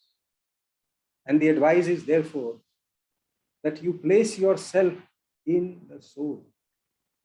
Situate yourself in the soul. As long as you will situate yourself in your mind, in your intellect, in your body, you will remain volatile. You will be subjected to anxiety and fear, stress, dread, and despair, and you will not be free. So the advocates of Vedantic philosophy emphasize that a man must meditate to place himself, situate himself in the soul itself. And soul is not something abstract. It is the most elemental form of energy, which is the cause, underlying cause behind our existence. Something which is a conclusion which is drawn by the German scientist, as we discussed, Hans-Peter Gruber. He finds the same, he has the same conclusion. So it is not something, a matter of faith. It is something real, because there is a cause and effect relationship. If we are able to situate ourselves in the situation of soul, then yes, we achieve freedom from rajas and tamas, and we develop the powers that sattva has to give. And when we act, do our karmas under the influence of these gunas, we either improve ourselves or we either degrade ourselves. when we are acting under the influence of rajas and tamas, we are degrading ourselves. We are becoming more and more imperfect. We are more and more subjecting ourselves to stress, conflict, dread, anxiety, and despair. And the more we rely on such forms of energy, the more we improve ourselves and become better and better. The leadership that we are today talking about, the successful leadership are those who rely on the powers of the sattvic energy to upgrade themselves, their own personalities, to help others. And this happens only when one engages in specific actions, karma, not just thought, not just thinking, feeling of sattva, but getting motivated by forces of sattva to do actions which make us more and more perfect, what is called the siddha, and not becoming imperfect, subject to the ordinary melee of life. If we have that kind of a personality, imperfect or perfect, what is the implication and how do we get it? Well, under a certain stimulus, if we act,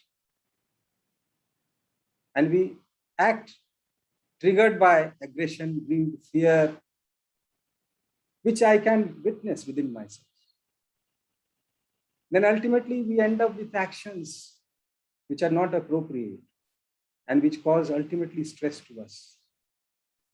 Stress may not be the immediate result, but the ultimate result of an action which is prompted by gunas that are tamasic or rajasic. When we pause in the face of a stimulus, like a disaster, we reflect upon the situation, we reflect within ourselves, and then we act. We are empowering ourselves. We are making ourselves strong.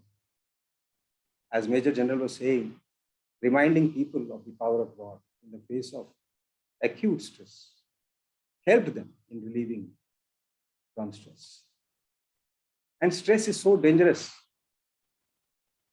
The modern day society suffers from diseases which the World Health Organization lists. The top killer diseases: cardiovascular disease, chronic obstructive pulmonary disease, brain stroke, cancer, diabetes. They're all arising from somewhere which has its origin in stress. The immediate result of stress is depression, insomnia. Our immune system goes down. Many times you must have seen in the COVID time, people, anxiety level go up. They're actually weakening their own immune system. Greater palpitation of the heart, blood sugar goes up, muscles cramp, there is headache. This is not caused by the disaster itself, but caused by the stress which our wrong action in response to a stimulus is producing. We are producing stress. It is not the stimulus that produces stress. And when stressful individuals, when stressful organizations, when stressful nations would meet with differing competing goals, they're apt to bicker. And most likely, they will be having issues between themselves and they'll have hostility. There will be conflict. And conflict is another cause, a major cause of disaster. Look at climate change, the global warming, the floods, the melting of the glaciers. Why? Because we have our goals. We have fixed our goals as material advancement, wealth. We want fame. So this fallout of this race for material development without spirituality, there is no spirituality, just Rajasic and Tamasic forces operate. At the global level, what we see is a mindless working of the engine of economy, producing and costing the environment very dearly. And we are facing worldwide the disasters where floods had not happened for hundreds of years, where temperatures had not risen for so many decades, where very strange temperature levels are appearing, very strange acuteness of flood, drought, wars. This is what is happening. And everything you can ascribe to what is happening within the individual who is a member of some organization, who resides in some society, some community, some nation. We need to handle ourselves from within before we start handling others. So this great psychologist, this eminent psychologist, Carl Jung, is a German psychologist. I'm very fond of him because he resonates with the conclusions of Vedanta philosophy. He says, I am not what happened to me, I am what I choose to become. So in the face of stimulus, what do I choose? Do I choose a response mechanism or do I choose to react?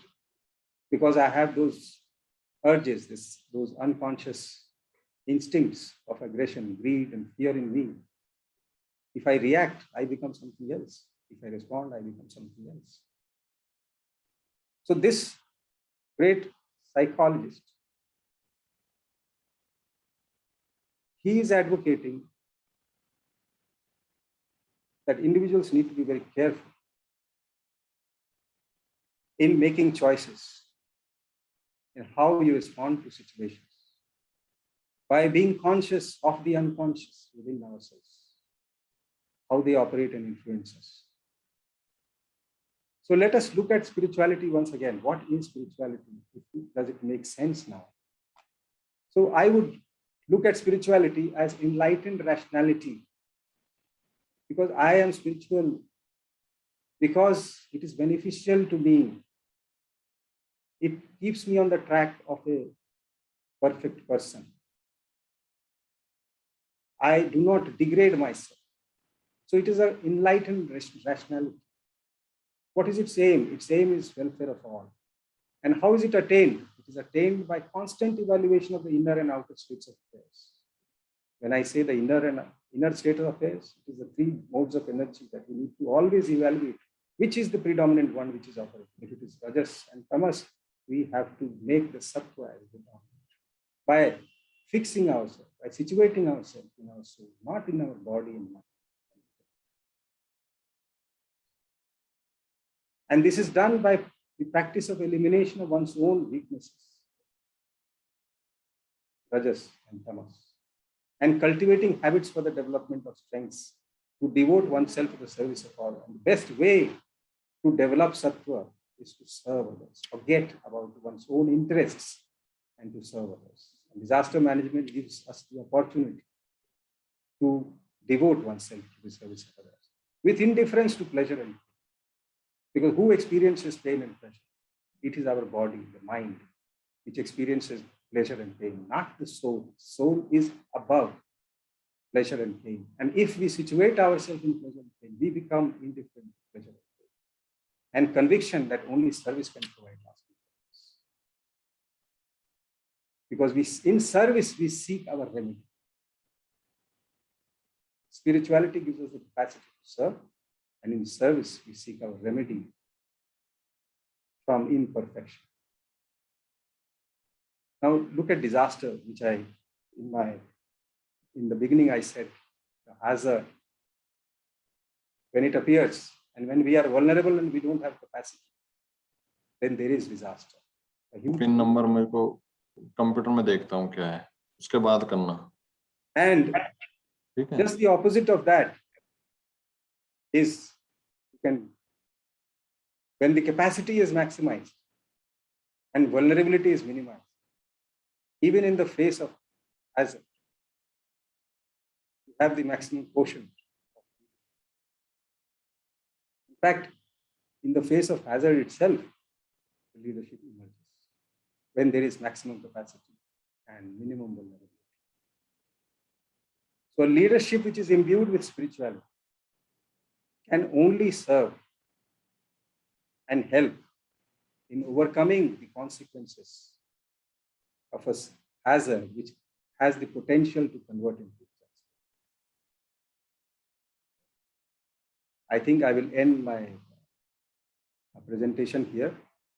I'm very thankful to both the National Institute of Disaster Management as well as the Sri Sri University for giving book,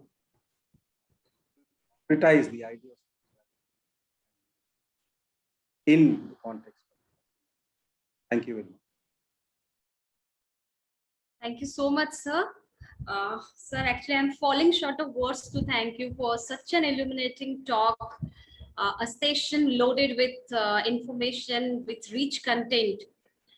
The way you have started your talk with famous quotes on spirituality, starting from Kabir to Vivekananda to Mahatma Gandhi, Albert Einstein, and many more, it was really incredible.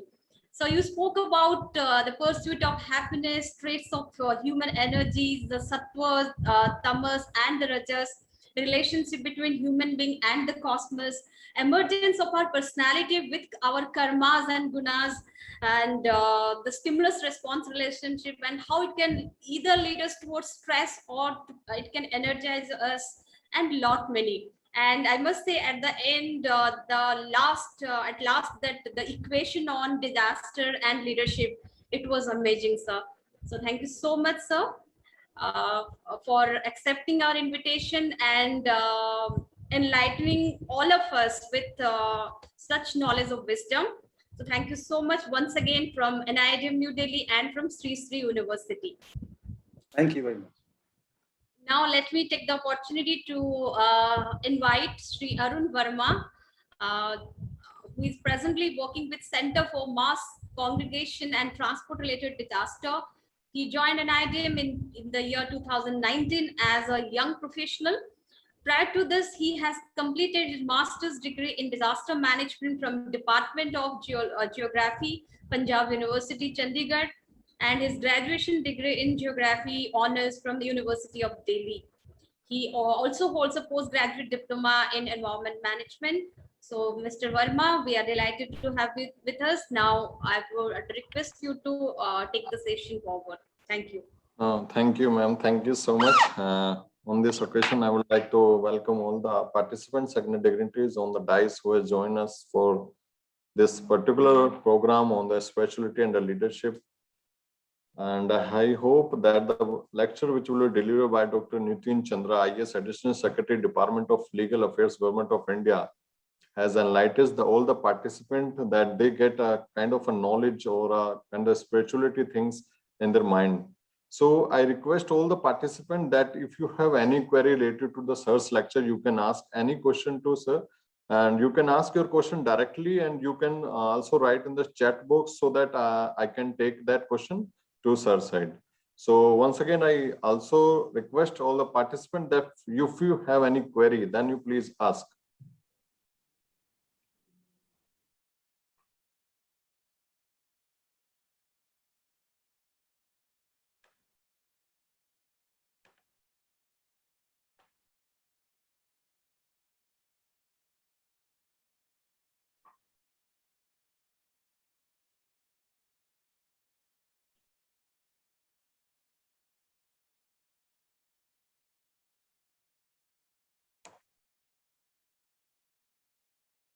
There is one question, sir.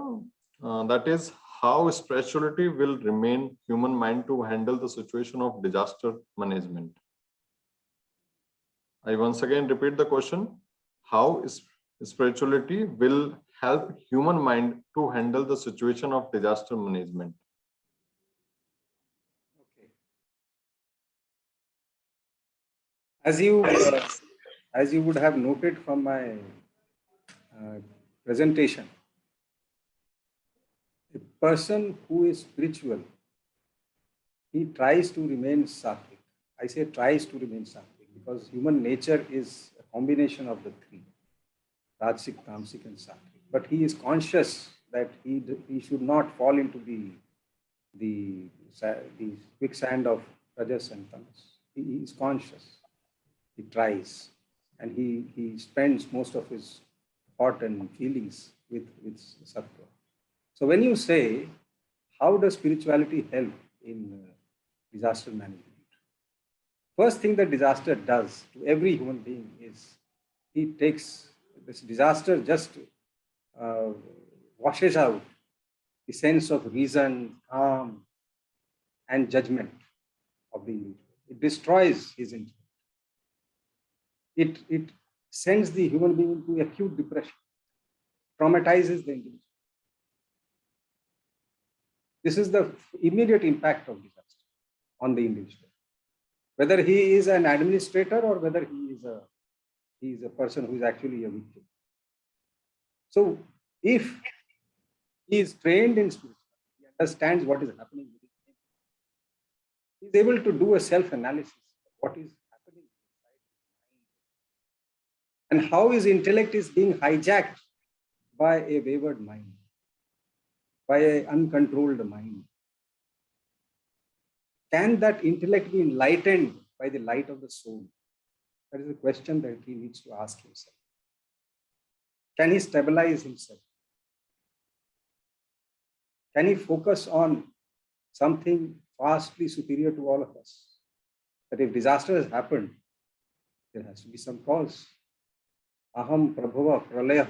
This is what the statement of God in Bhagavad Gita is. That I am the origin, I am the end. Pralay bhi main hu, and prabhav bhi main.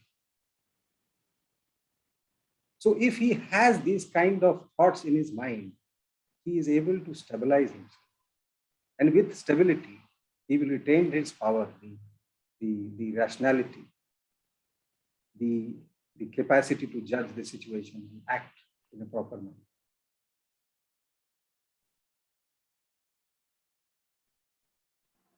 Thank you, sir. Arunji, Nitin sir, I have a question. Can I ask? Sure, sure. Yes, sir. Sir, this pandemic has been very cruel for me and many of us. And I lost two of my uncle and many loved ones, our senior most dean at Church University, and many I cannot even count. If I see my phone, I see many people who I saved, their numbers are not there. It's very tragic. And it has concurrently happening since last 15-16 months. So though we are sadhu, we are doing meditation every day. What would you recommend, sir? Does it affect? I feel personally that it has affected my physical and subconscious mind quite deeply. So, what are the ways to come out of this situation? Any recommendation to all of us that we should do daily or weekly or monthly? Any hand holding tip? Vijay Lakshmi, your question is important and आपकी आवाज नहीं आ रही है. We can't hear you. okay. Your Dr. Vijay Lakshmi, your question Yes, sir. your question is extremely important. I have answers to them, but I don't think I can deliver those answers in this. This requires, one-to-one kind of a dialogue. Somebody, loses his dear near. How should he face that problem? It is something you have to go back to the slide on existence and think, and perhaps reflect on it. What is it saying? We are all, time is the common element in everything. We are all born. We are all thrown in this world in some position or the other, without choice. And we all die without choice. And it is this period between birth and death that we have to manage with some tools. If we are lucky, we have our powerful tools. If we are not lucky, we don't have those powers. Yes, if we have powers, we can do a lot of things to ourselves. But how do we cultivate those powers? I think those questions I have been able to, raise and deal with in some of the slides. And Dr. Vijay Lakshmi, I'll be very happy to talk to you, in a one-to-one mode on such very personal issues.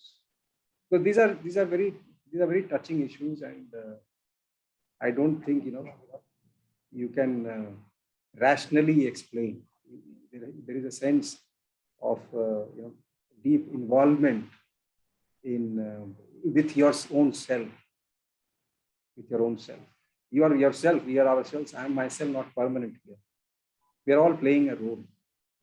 We have to have a very clear understanding of what is this God and what is this divine plan. And the more we read, those literature, greater clarity we get. Not complete clarity. I only say relatively greater clarity.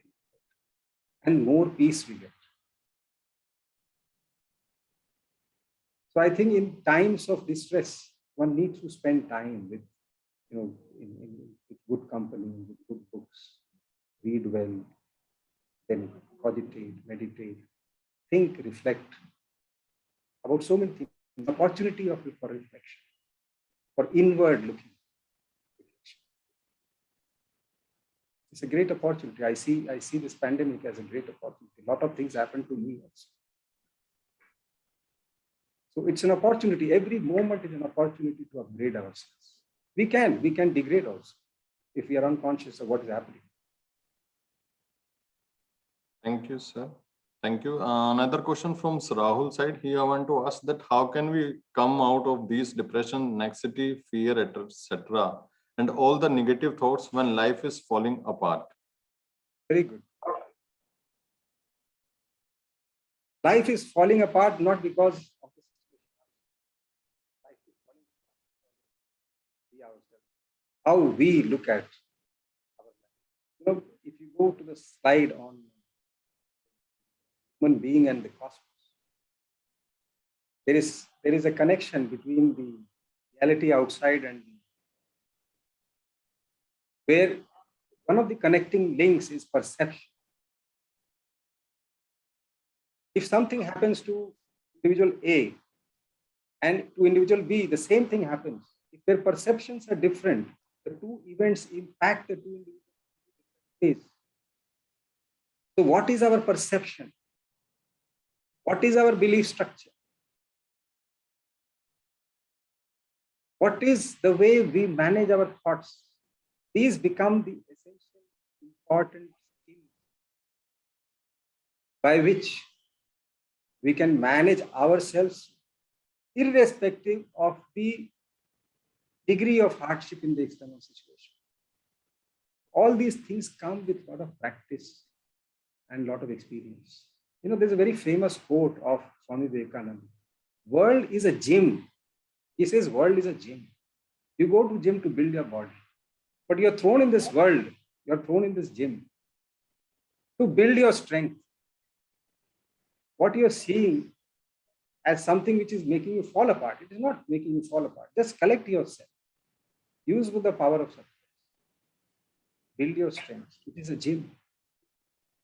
A bodybuilder doesn't build his body just by lifting small little weights. He has to go for higher and higher weights. The higher and higher weights he lifts, bigger muscles he gets.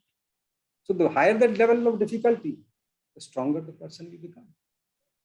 This is a very simple equation. This is why Vivekananda talks of world as a gym. And play the game as a sport. Play the game of life as a sport. There are so many things. I think the time is too short. The capsule given is too short. There are so many things one can say. Because the questions which are emerging from the audience, they're very vital questions, very relevant, very frequently asked questions. And it's so interesting that, despite the nature of audience, the question remains the same. So because it affects everyone in the same way. Yes. So perhaps, in a different session when we have a longer, interaction, we can deal with each and everything in a much more detailed fashion. How do we, when we talk of skill building, spirituality as a skill, and how do we build it? How do we access this enlightened rationality within ourselves? It is there within ourselves. How do we access it? That is the question. Yeah. Thank you, sir. as time is running short, I would like to take one more question. The role of spirituality in a IS life, because sometimes tackling evil needs a different approach in ground level. Please share your experiences at the ground level working. It will be enlightened us for a UPSC applicant. You're asking as an UPSC aspirant? Are you Yeah, asking there is this a question question from Markiswas Avasti. Is he Yeah. asking as a UPSC aspirant? How does it help him in UPSC? Yes, sir. Yes, He sir. asking? Yeah. Okay, Yes. okay. Obviously, I look at the UPSC syllabus today, I get frightened. It is so vast. You have to have really such vast knowledge of so many subjects. And this is one level of difficulty. Second level of difficulty is that you are asked questions which are in very large number, and you are given a fixed amount of time. So you have to respond to questions very rapidly, and very, questions require a lot of reflection, a lot of thinking. So you have to instantaneously, respond. So the kind of skill that the examiner is expecting from the candidate is huge, You have to not only have vast knowledge, you may have vast knowledge, but I don't have the power of expression, I don't have the time management skill. So first, how do I acquire that vast knowledge? Second, how do I put that knowledge on pen and paper in that specific amount of time? These are the two important skills that one must have. And all that requires tremendous amount of focus and concentration. And freeing yourself from disturbances within your family, from your friends, within your neighborhood, or whatever be the source of disturbance, maybe the pandemic itself is the source of disturbance, whatever be the source of disturbance, freeing yourself from that source of disturbance. How do you do that? Focus. Focusing on just one thing. So I think spirituality has that advantage of imparting the power of focus. The first thing which I mentioned in Sattva is focus on God. And God itself, is inverted comma. It's a very complex area again, what exactly is God, because different people have different understanding of God. So yes, for the candidate, the situation is very tough, but people do qualify, people do succeed, and all their stories are common. Focused effort, focused and diligent effort, nothing else, and continuous practice. Thank you, sir. Thank you so much for enlightening us on the topic that is very good, changing dynamic of organization leadership. I would like to thanks from the NIDM side. Now, I also request all the participants that if you have a question, then you can directly contact with Ma'am Jayalakshmi Samuel from the Sri Sri University, or you can directly contact me on arun.nidm@gmail.com. So that if we have queries, then Arun, one thing from my side, yes, apart from thanking Dr. Nitin Chandra for such a wonderful and enlightening presentation, one thing that comes to my mind on this question answer session that he was also mentioning, that if we can have the question bank which have been asked by the people here, and then side by side for each answer, for each question, if we have an answer, then we have a great bank on this very topic, and we can in fact go a long way forward in this field. Oh, thank you for the suggestion. I'll be very happy to attempt that. thank you, sir. Now, I would like to invite Shri Shekhar Chaturvedi, Assistant Professor at NIDM, for sir will be delivering a talk on spiritual leadership and disaster risk reduction. Shri Shekhar Chaturvedi is presently working as Assistant Professor with Division of Disaster Response and Recovery at NIDM. His post-graduate. Arun, introduction has already been done in the inaugural session. So I think without wasting much time, I'll just go on to my presentation. Although it will be, since it's in a spirituality and leadership session, so I can't say that it will be very difficult for me to connect with the people. But it is basically the point of my entry into this after such an elaborating and enlightening presentation by Dr. Nitin Chandra. My topic basically is spiritual leadership and DRR. So the few of the questions that were asked and replied by Dr. Nitin Chandra are particularly basically based on my presentation. So I'll just share my screen. And in terms of spiritual leadership, what I'll say is that the major thing that spiritual leadership or spirituality gives us is hope, which we often lose at the time of disasters. And what is hope that is given? Hope is basically this heart strength that is given by spirituality. O stands for opportunities that are being given by the spirituality. P stands for your mental strength, that is your psychic strength that is being given by spirituality, and enhancement is given by spirituality. And E is the energy to fight with the adversities. That is the hope that the spirituality gives us. So I personally am also a member of a spiritual mission, Sri Ramchandra Mission. So I have that opportunity of listening to people very many times on spirituality, but not vis-a-vis disaster management, but yes, spirituality. And what I could myself gather was the strength. I'll give you my own example that I met with an accident in a bus. I fall down from a bus while boarding it. It started and I could not just, I could catch hold of the last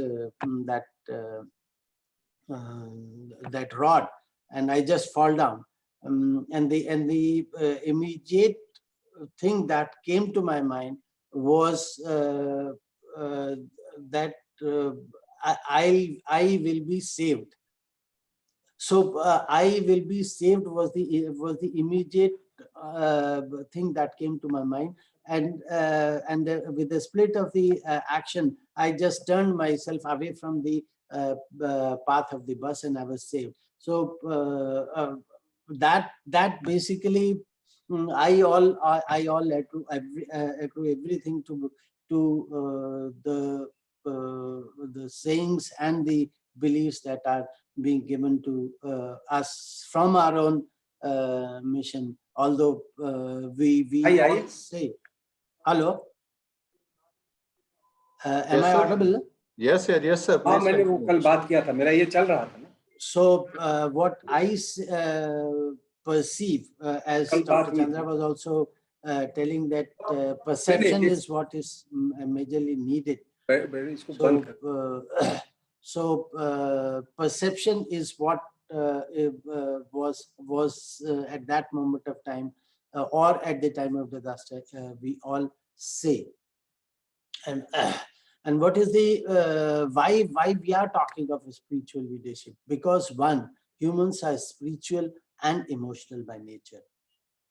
By nature they are, although we every time say that हम हमेशा एक ही चीज कहते हैं कि नहीं, there are atheists जो नहीं मानते हैं भगवान को, but at the emotion, at the time of distress, they also say या वो माँ को बुलाएंगे, या वो पिता को बुलाएंगे, या वो अपने किसी ऐसे को बुलाएंगे जिस पर उन्हें विश्वास हो. What is that? That is emotions, and spirituality is what gives us that. You always try to you always try to believe whom you trust. So that is what is spirituality.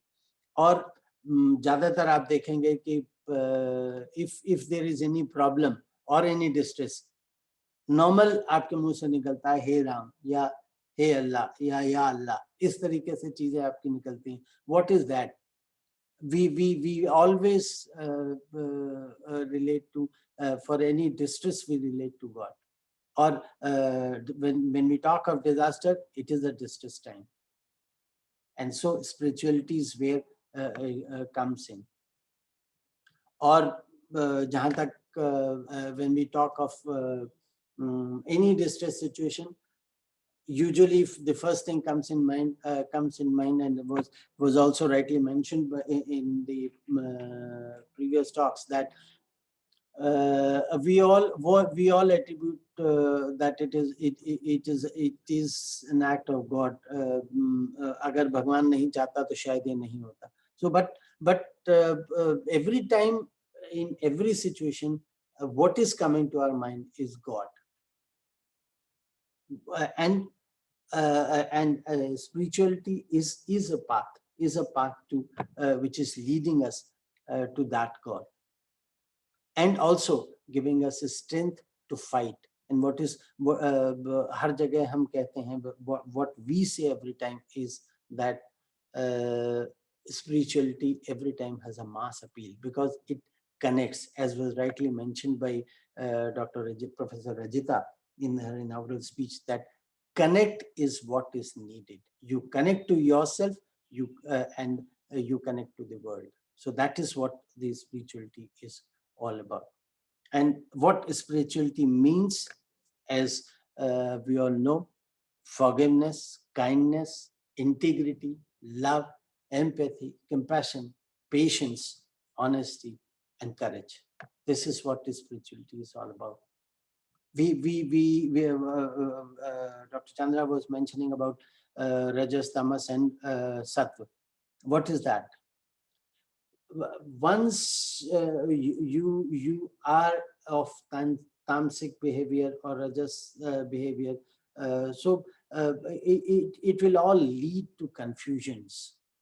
It will all lead to the conflicts that are developing. We all see right now what we see around is a conflict situation. Be it internally in India we see, or internationally we see, majority of the problems are conflict, and the reason behind that conflict can be sorted out by sitting across the table.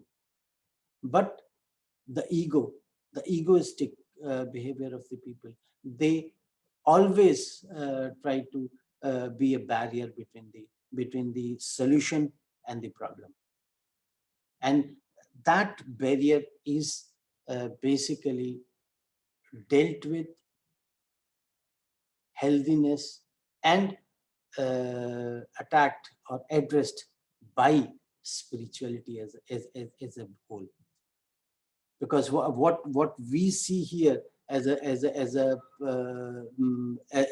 traits of his spirituality, all of them, if we work on, or if we connect to all these, what we come out with, we address the traumatic situation, post disasters, we address the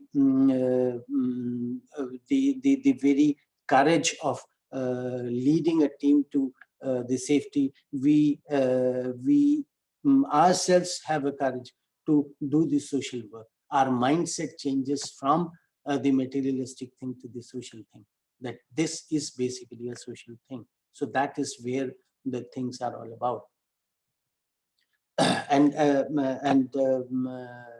Professor Santosh, every time we talk to him, he has one example of Israel, wherein the psychologists are the front runners in the response teams.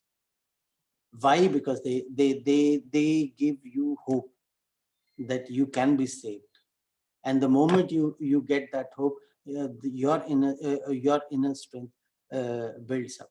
So that inner strength builds up, and we rightly were mentioned that everywhere we see the organizations such as Sri Foundation and humanity organizations. They are there to have that raise the hope. And every time an example from a family, one is that every time there was a story, I'll just mention, it's 5 minutes a story, that there was a child who was not very fond of her mother.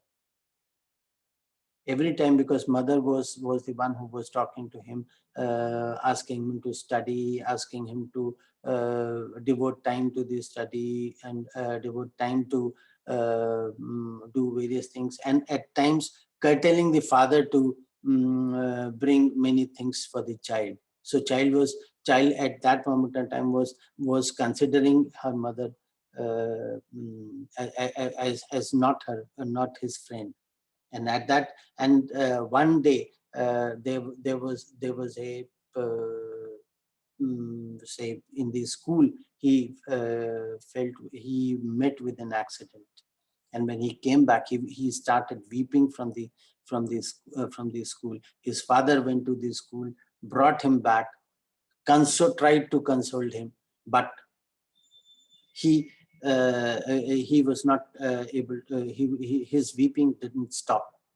And the moment he went to the lap of the mother, immediately that linkage was there, that connect was there, and the child stopped weeping. Newborn child also the same thing. You can put that newborn child in any other lap, but the moment he or she comes to the own mother's lap, the connect is there. So that connect is what is needed and what spirituality gives us. In terms of spiritual leadership, we talk of 3 elements, that is vision, hope and faith, and altruistic love.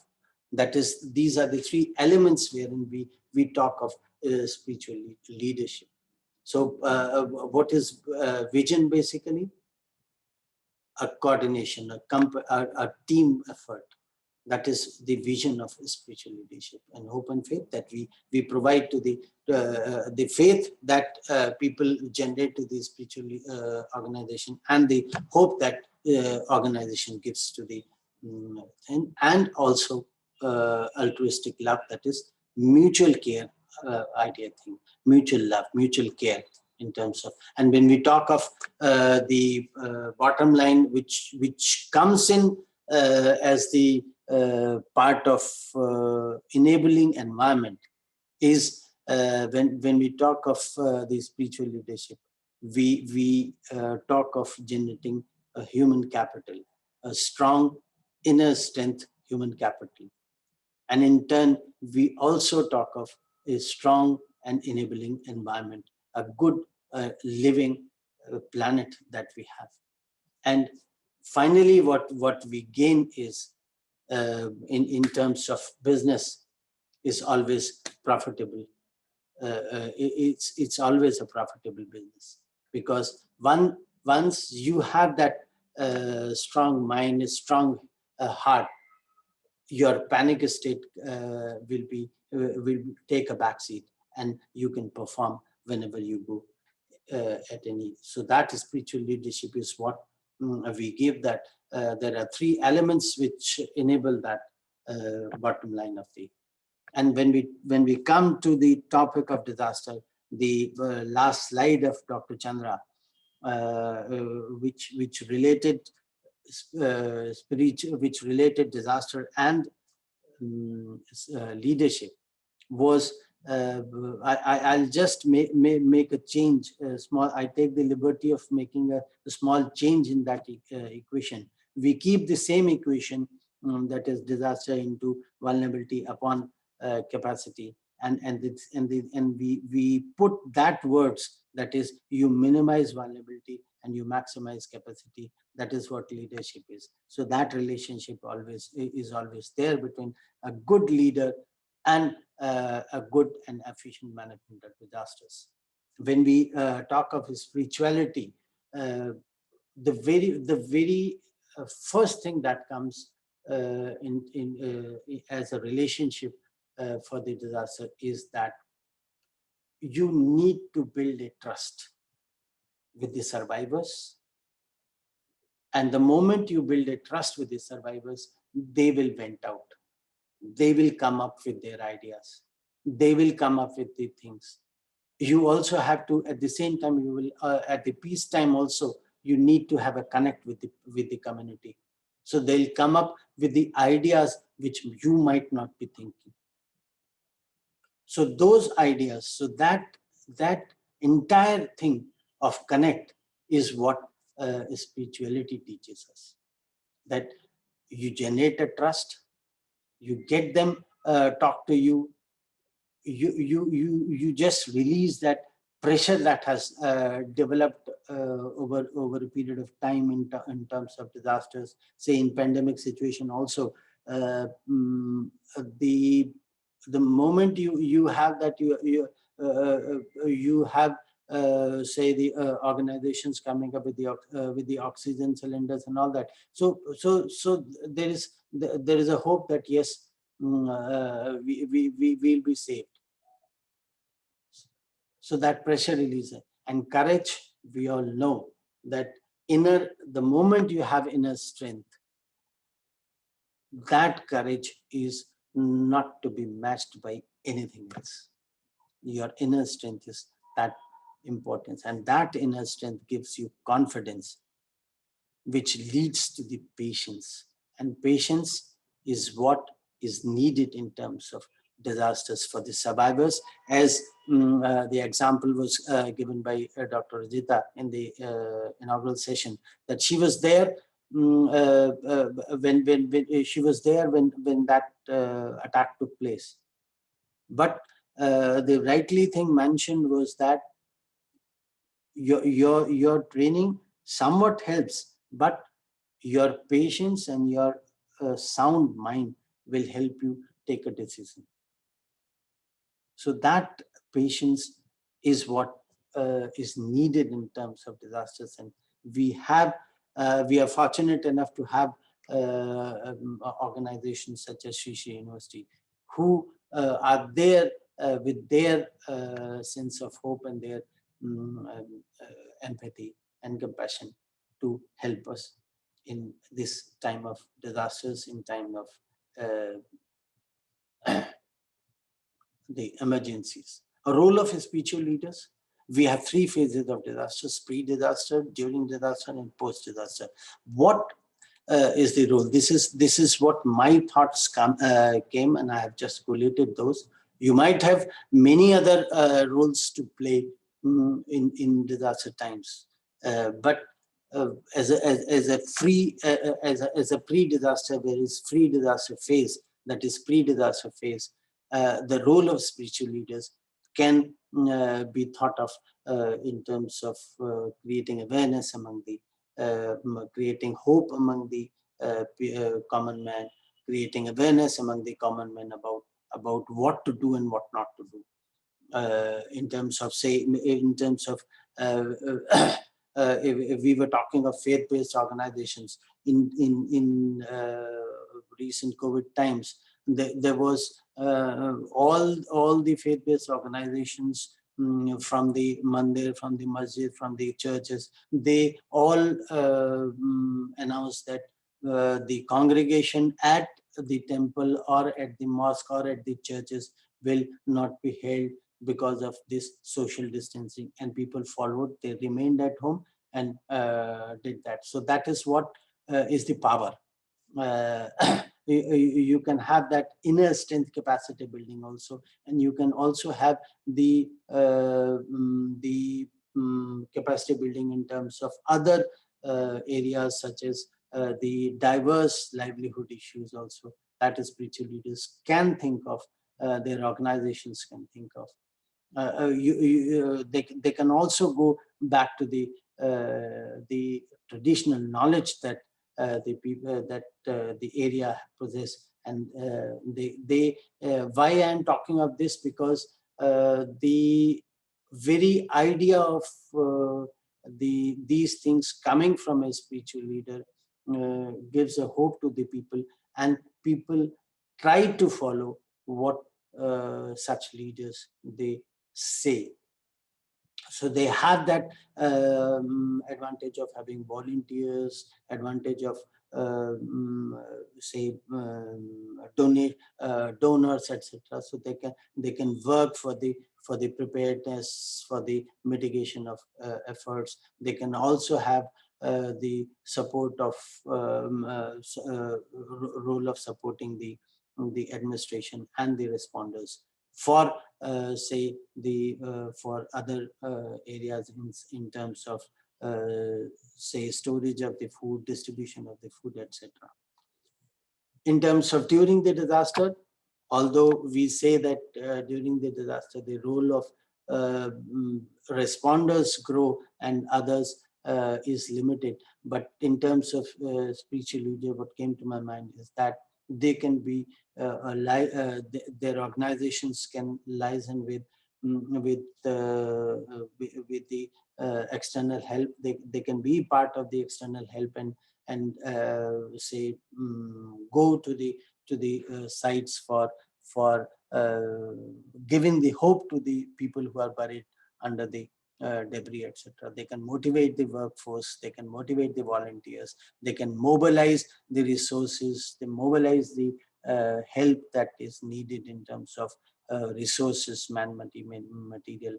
They can also help in evacuation to they can identify their own areas where people can be taken for safety, and they can take care of them.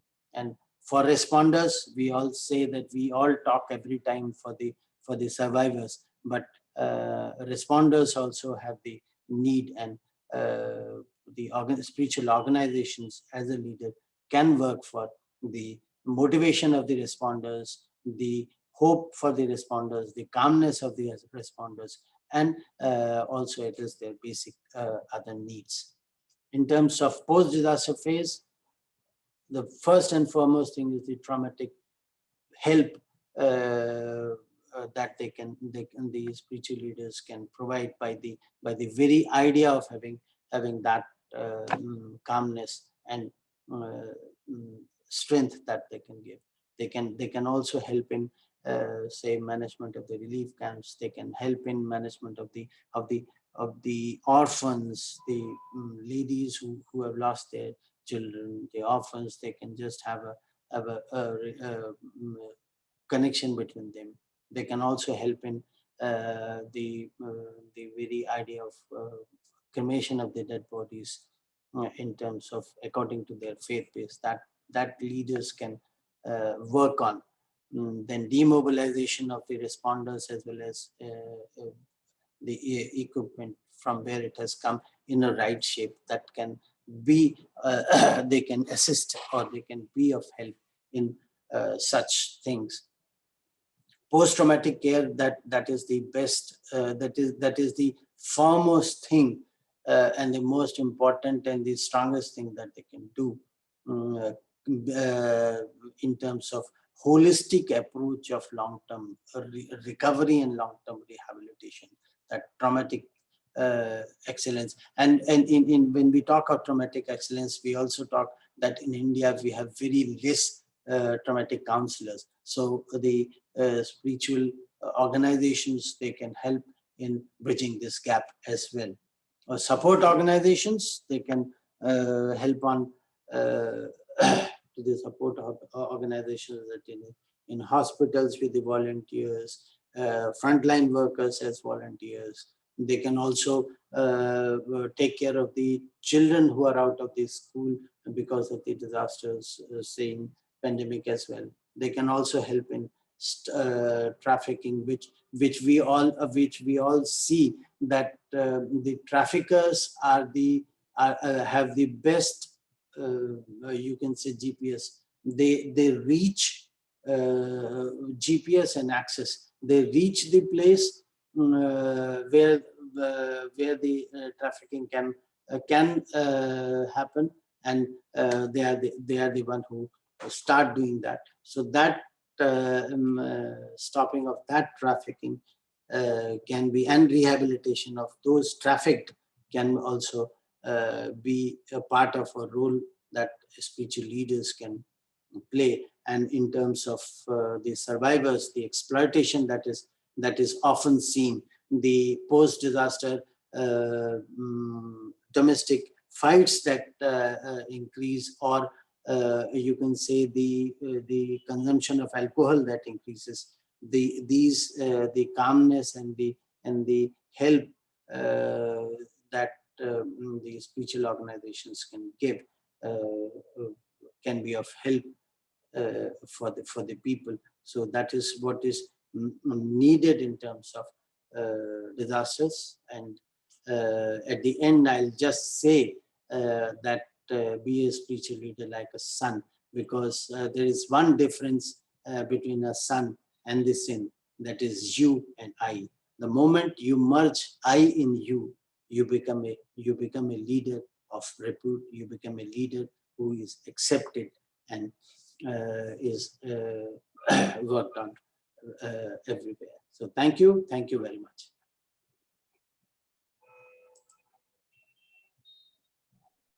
Over to you, Shekhar sir. Yes, sir. Thank you, sir. Thank you so much for enlightening us on the topic that is leadership and the disaster risk management. And I hope that participants have been benefited from your lecture.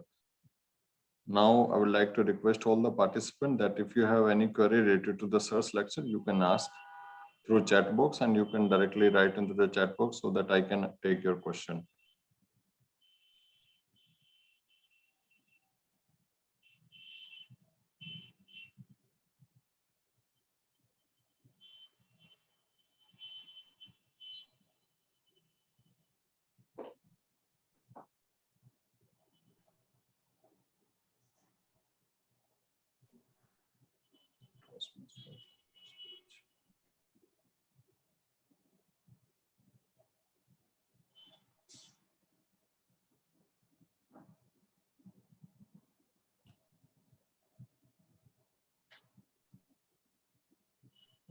There is a question, sir, that is, what are the skill set we need to train in capacity building programs? See, when we talk of the skill set for capacity building, one, we should, the first skill that we should go with is how you can keep yourself calm in terms of disaster. So once your mind is sound and calm, you can work, and you can say avoid any eventuality that is given rise by the disaster. Second set is the optimal utilization of available resources. That is what management is all about. So once you utilize those available resources, because the thing is that the external help is always a distant away. It is not always at the time of the eventuality you will get that, but it is distant away. So that distance time can be managed by the available resources. So the utilization of available resources to the best possible way is what is needed in terms of disaster management. So these are the two skills majorly which can be taken up. There is another question from Ashutosh Avasti. He asked that during the disaster, what is the biggest challenge in district? Please celebrate in the Bihar flooding example. If it has happened every year, how mitigation can be related to spirituality? See, when we talk of Bihar, the first thing that rightly mentioned by you is flood. We all have witnessed, and when we visited Bihar in 2004 and 2007, and also 2008, and during the floods. So the first thing that was coming to the coming from the mouth of the people was that we know how to tackle that. Number one. Number two, whatever is coming from across the border, that is Nepal. They say that they don't have a control on that, but the mitigation measures that have been taken by different governments in terms of evacuation, in terms of the management of the relief camp for months together, the basic amenities to be provided, the school being run in the relief camps. So all those mitigation efforts that were taken by the government, and the distribution of relief material, etc., that's always there. But spirituality, if we talk of mitigation, spirituality again comes in terms of one, development of the people,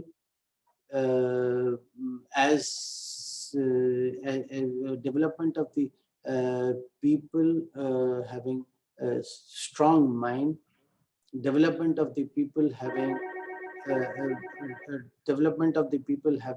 strength, development of the people with compassion, development of the people with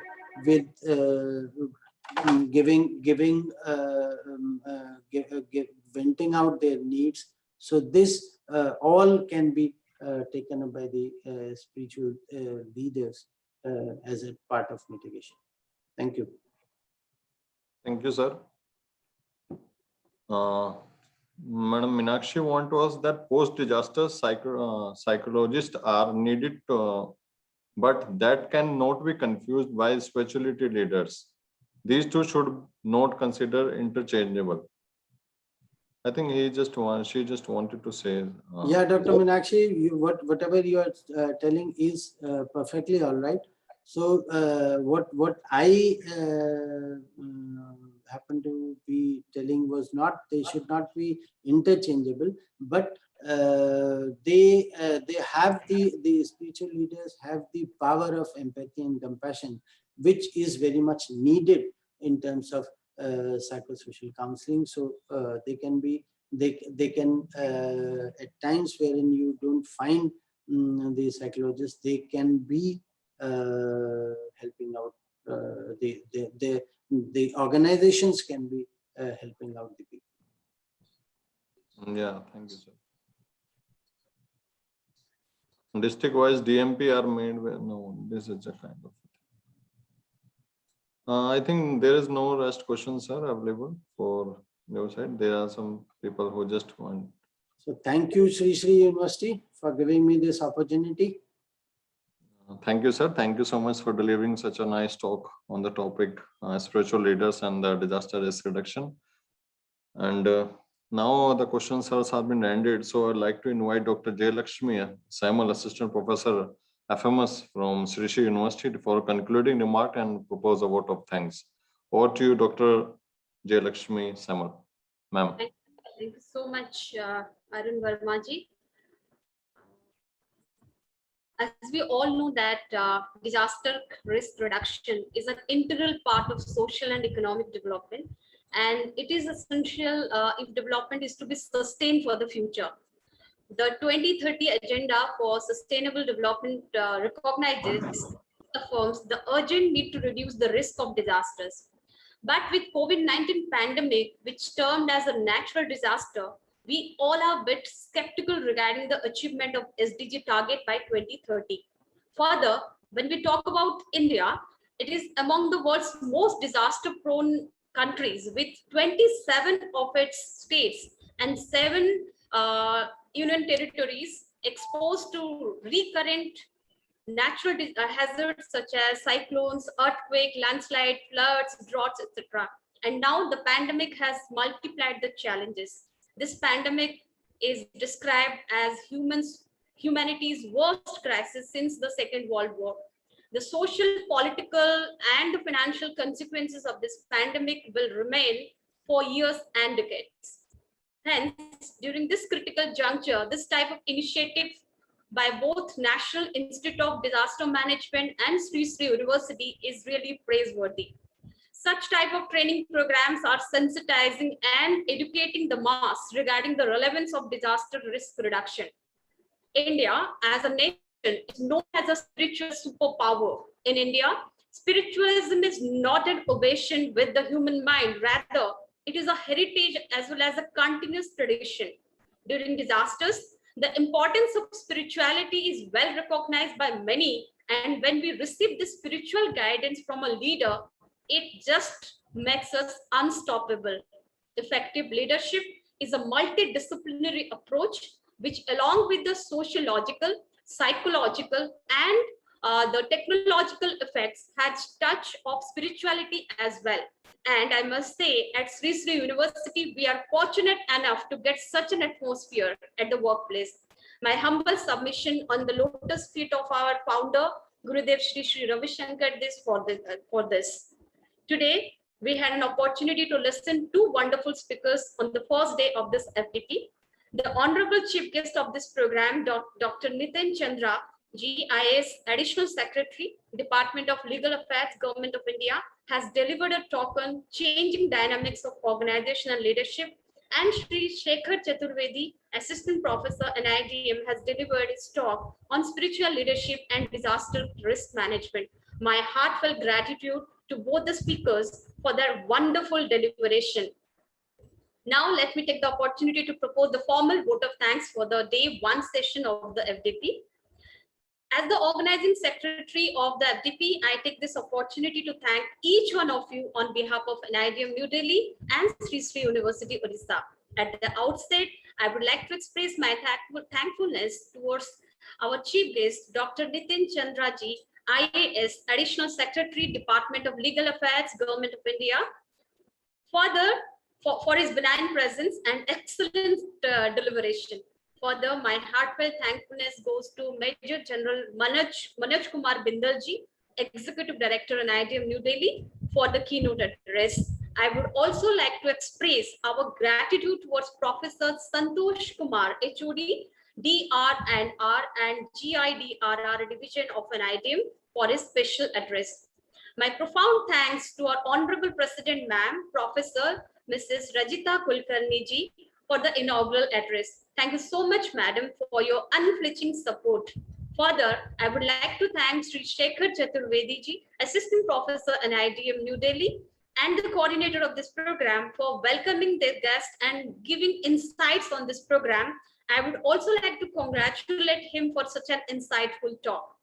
My special thanks goes to Dr. Vijay Lakshmi Mohanty, Madam, Associate Professor, Faculty of Management Studies, and also the convener of this FDP, for setting the context of this FDP at the beginning. Thank you so much, Madam, for your constant guidance and support. I would like to thank Mr. Arun Verma, young professional from NIDM, and Ms. Mani Goswami, Deputy Dean, Office of the Vice Chancellor, Sri Sri University, for beautifully moderating the day one session of this FDP. My special thanks to the entire organizing team of the Faculty Development Program, especially Mr. Arunjit ji, Mr. Malay, Ms. Sonali, Mr. Charak, and all the student coordinators, particularly our event club members. Kudos to all of you. Further, I would also like to express our gratitude towards our Honorable Vice Chancellor, Professor Ajay Kumar Singh ji, Executive Register, Professor V.R. Sharma ji, for providing all kind of support for this FDP. Last but not the least, my heartfelt thanks to all the SSU family members and participants for their presence and active participation in this FDP. Let us meet tomorrow at 11 a.m. for the day 2 session. Now over to you, Arunjit ji. Thank you. Please stay back for a short meditation.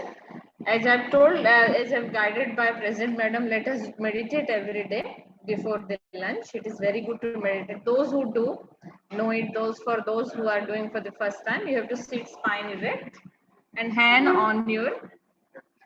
Mahamudra. This is open your palm and keep it on your knees. And then we will do some guided meditation, eyes closed. Gurudev will make us do some processes and then do. This is of 10 minutes, so we can, I think, stay back for 10 minutes to learn something very precious. So every day we will do this. And if you want to know more, we will send you our contact numbers and mail IDs. You can ask more and how you can meditate better. So Arunji, thank you for this knowledge. Let us start meditation, eyes closed. So let us sit comfortably, easily. First, let us shake our hands. Shake our hands, and then let's keep our hands on our lap, or however you feel comfortable. And let's close our eyes. आंखें बंद कर लें. रीढ़ की हड्डी सीधा रहे. Let's keep our spine erect and body relaxed. शरीर को ढीला छोड़ दें.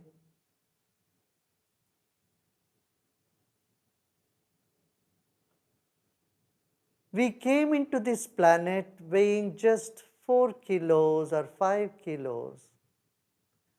Recollect or remember the weight of your body. It is 60 kilos, 70 kilos, whatever that is. Place your weight on the chair or on the floor you are sitting right at this point.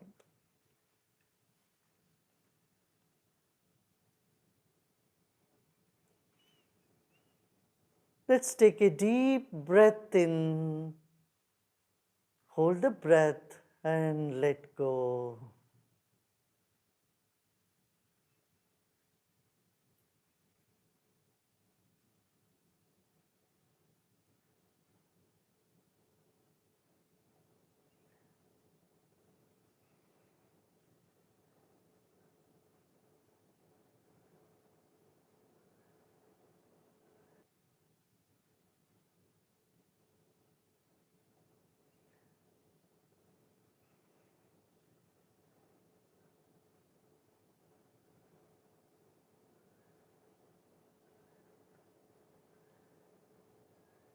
Honor your own body.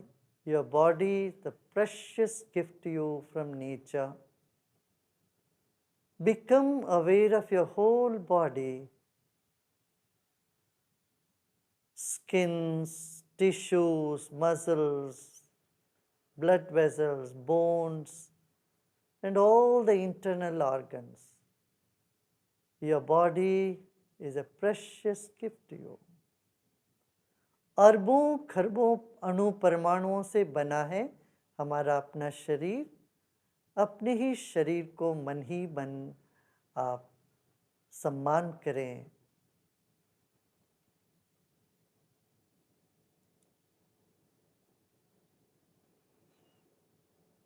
Now let us come to the second dimension, your breath. It is our breath that is keeping our body alive.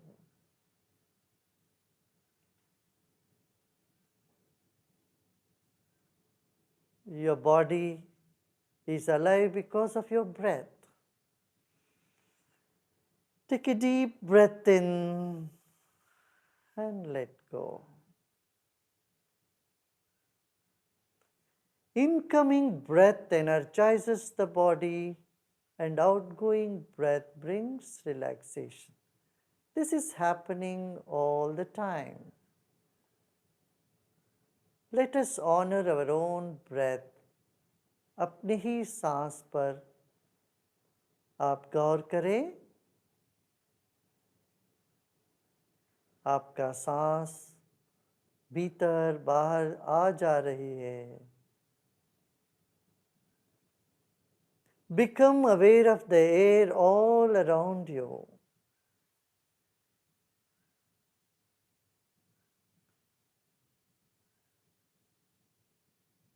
Like fish in the water, we are in air.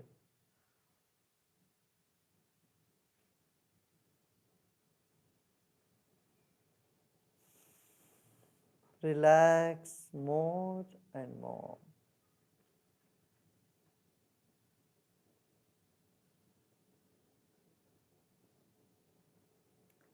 Let's take our attention to the top of the head.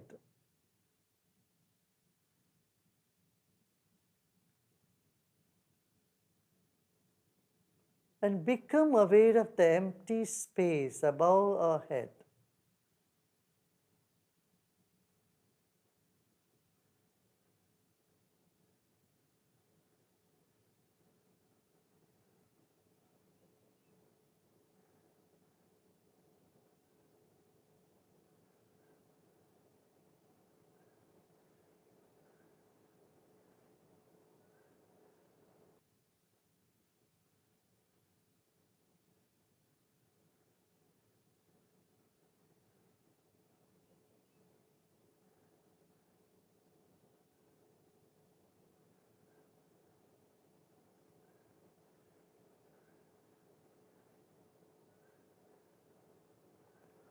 Become aware of the space in the entire room that you are sitting.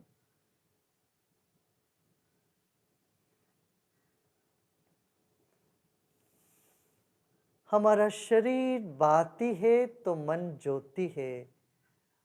मन का विस्तार शरीर के चारों ओर है। जो भी विचार आ रहे हो मन में, आने दें। अच्छे बुरे सभी विचारों को स्वागत करें। एक और गहरी सांस लीजिए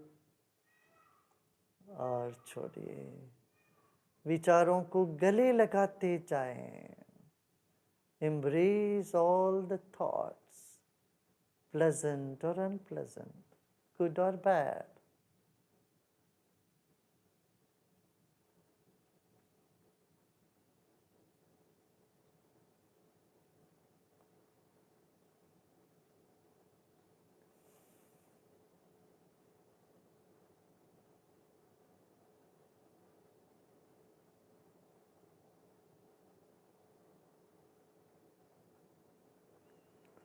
Become aware of a point right in the center of your heart, center of your chest. And take a deep breath in and breathe out and relax even more.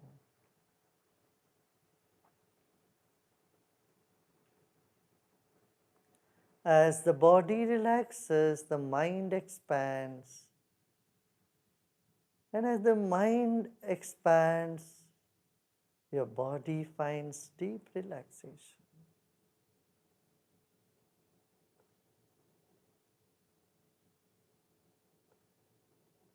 This moment is nothing to do and nothing to know either. Just let go and relax. इस वक्त इस घड़ी में न करने को कुछ है, न जानने के लिए कुछ है। केवल विश्राम करें, अपने आप में विश्राम करें। Repose in yourself.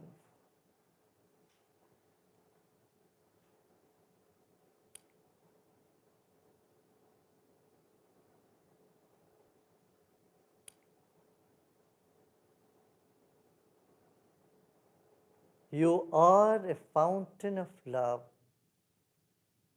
You are an ocean of peace. Repose in yourself.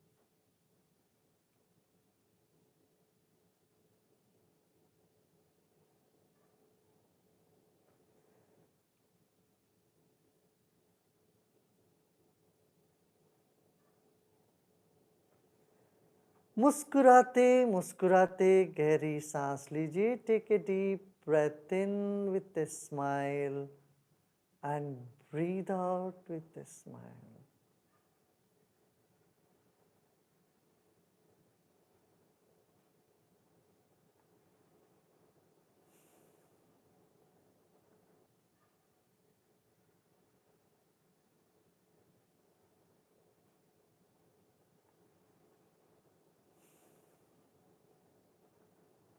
Om Shanti, Shanti, Shanti.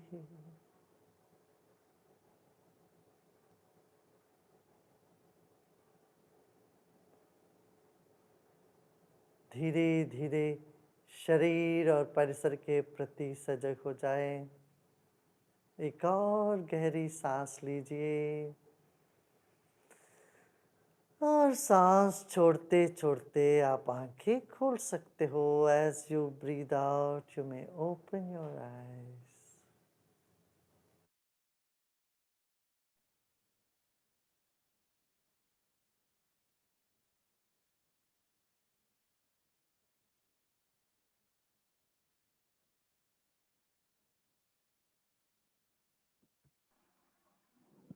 बहुत बढ़िया.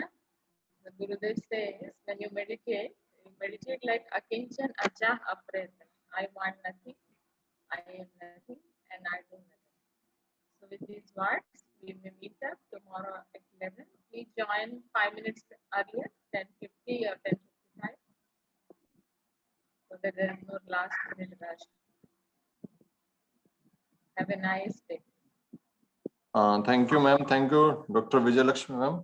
And Arun Verma, just wanted to make announcement here that the participant who has joined us for this 3-day training program, they will be awarded with a certificate from NIDM side. Those who have enrolled at our NIDM e-training portal, they will get direct certificate from our side after the completion of this particular program within a week. And you have to be in present for the 3 days, and you have to meet with attendance of approximately 80% for the 3 days. Then you will be awarded a certificate. So you can download your certificate once the program is over after 2 days. Thank you all. Thank you all the participants and all the members who are joining us. Thank you. That is brilliant, Arunji, and I am also, and everybody loves the certificate, and especially the joint collaborative logo and all. Brilliant. Thank you very much for this announcement. Thank you everyone. See you all tomorrow. Is there any issue in getting the link in the morning? Because I got nearly 50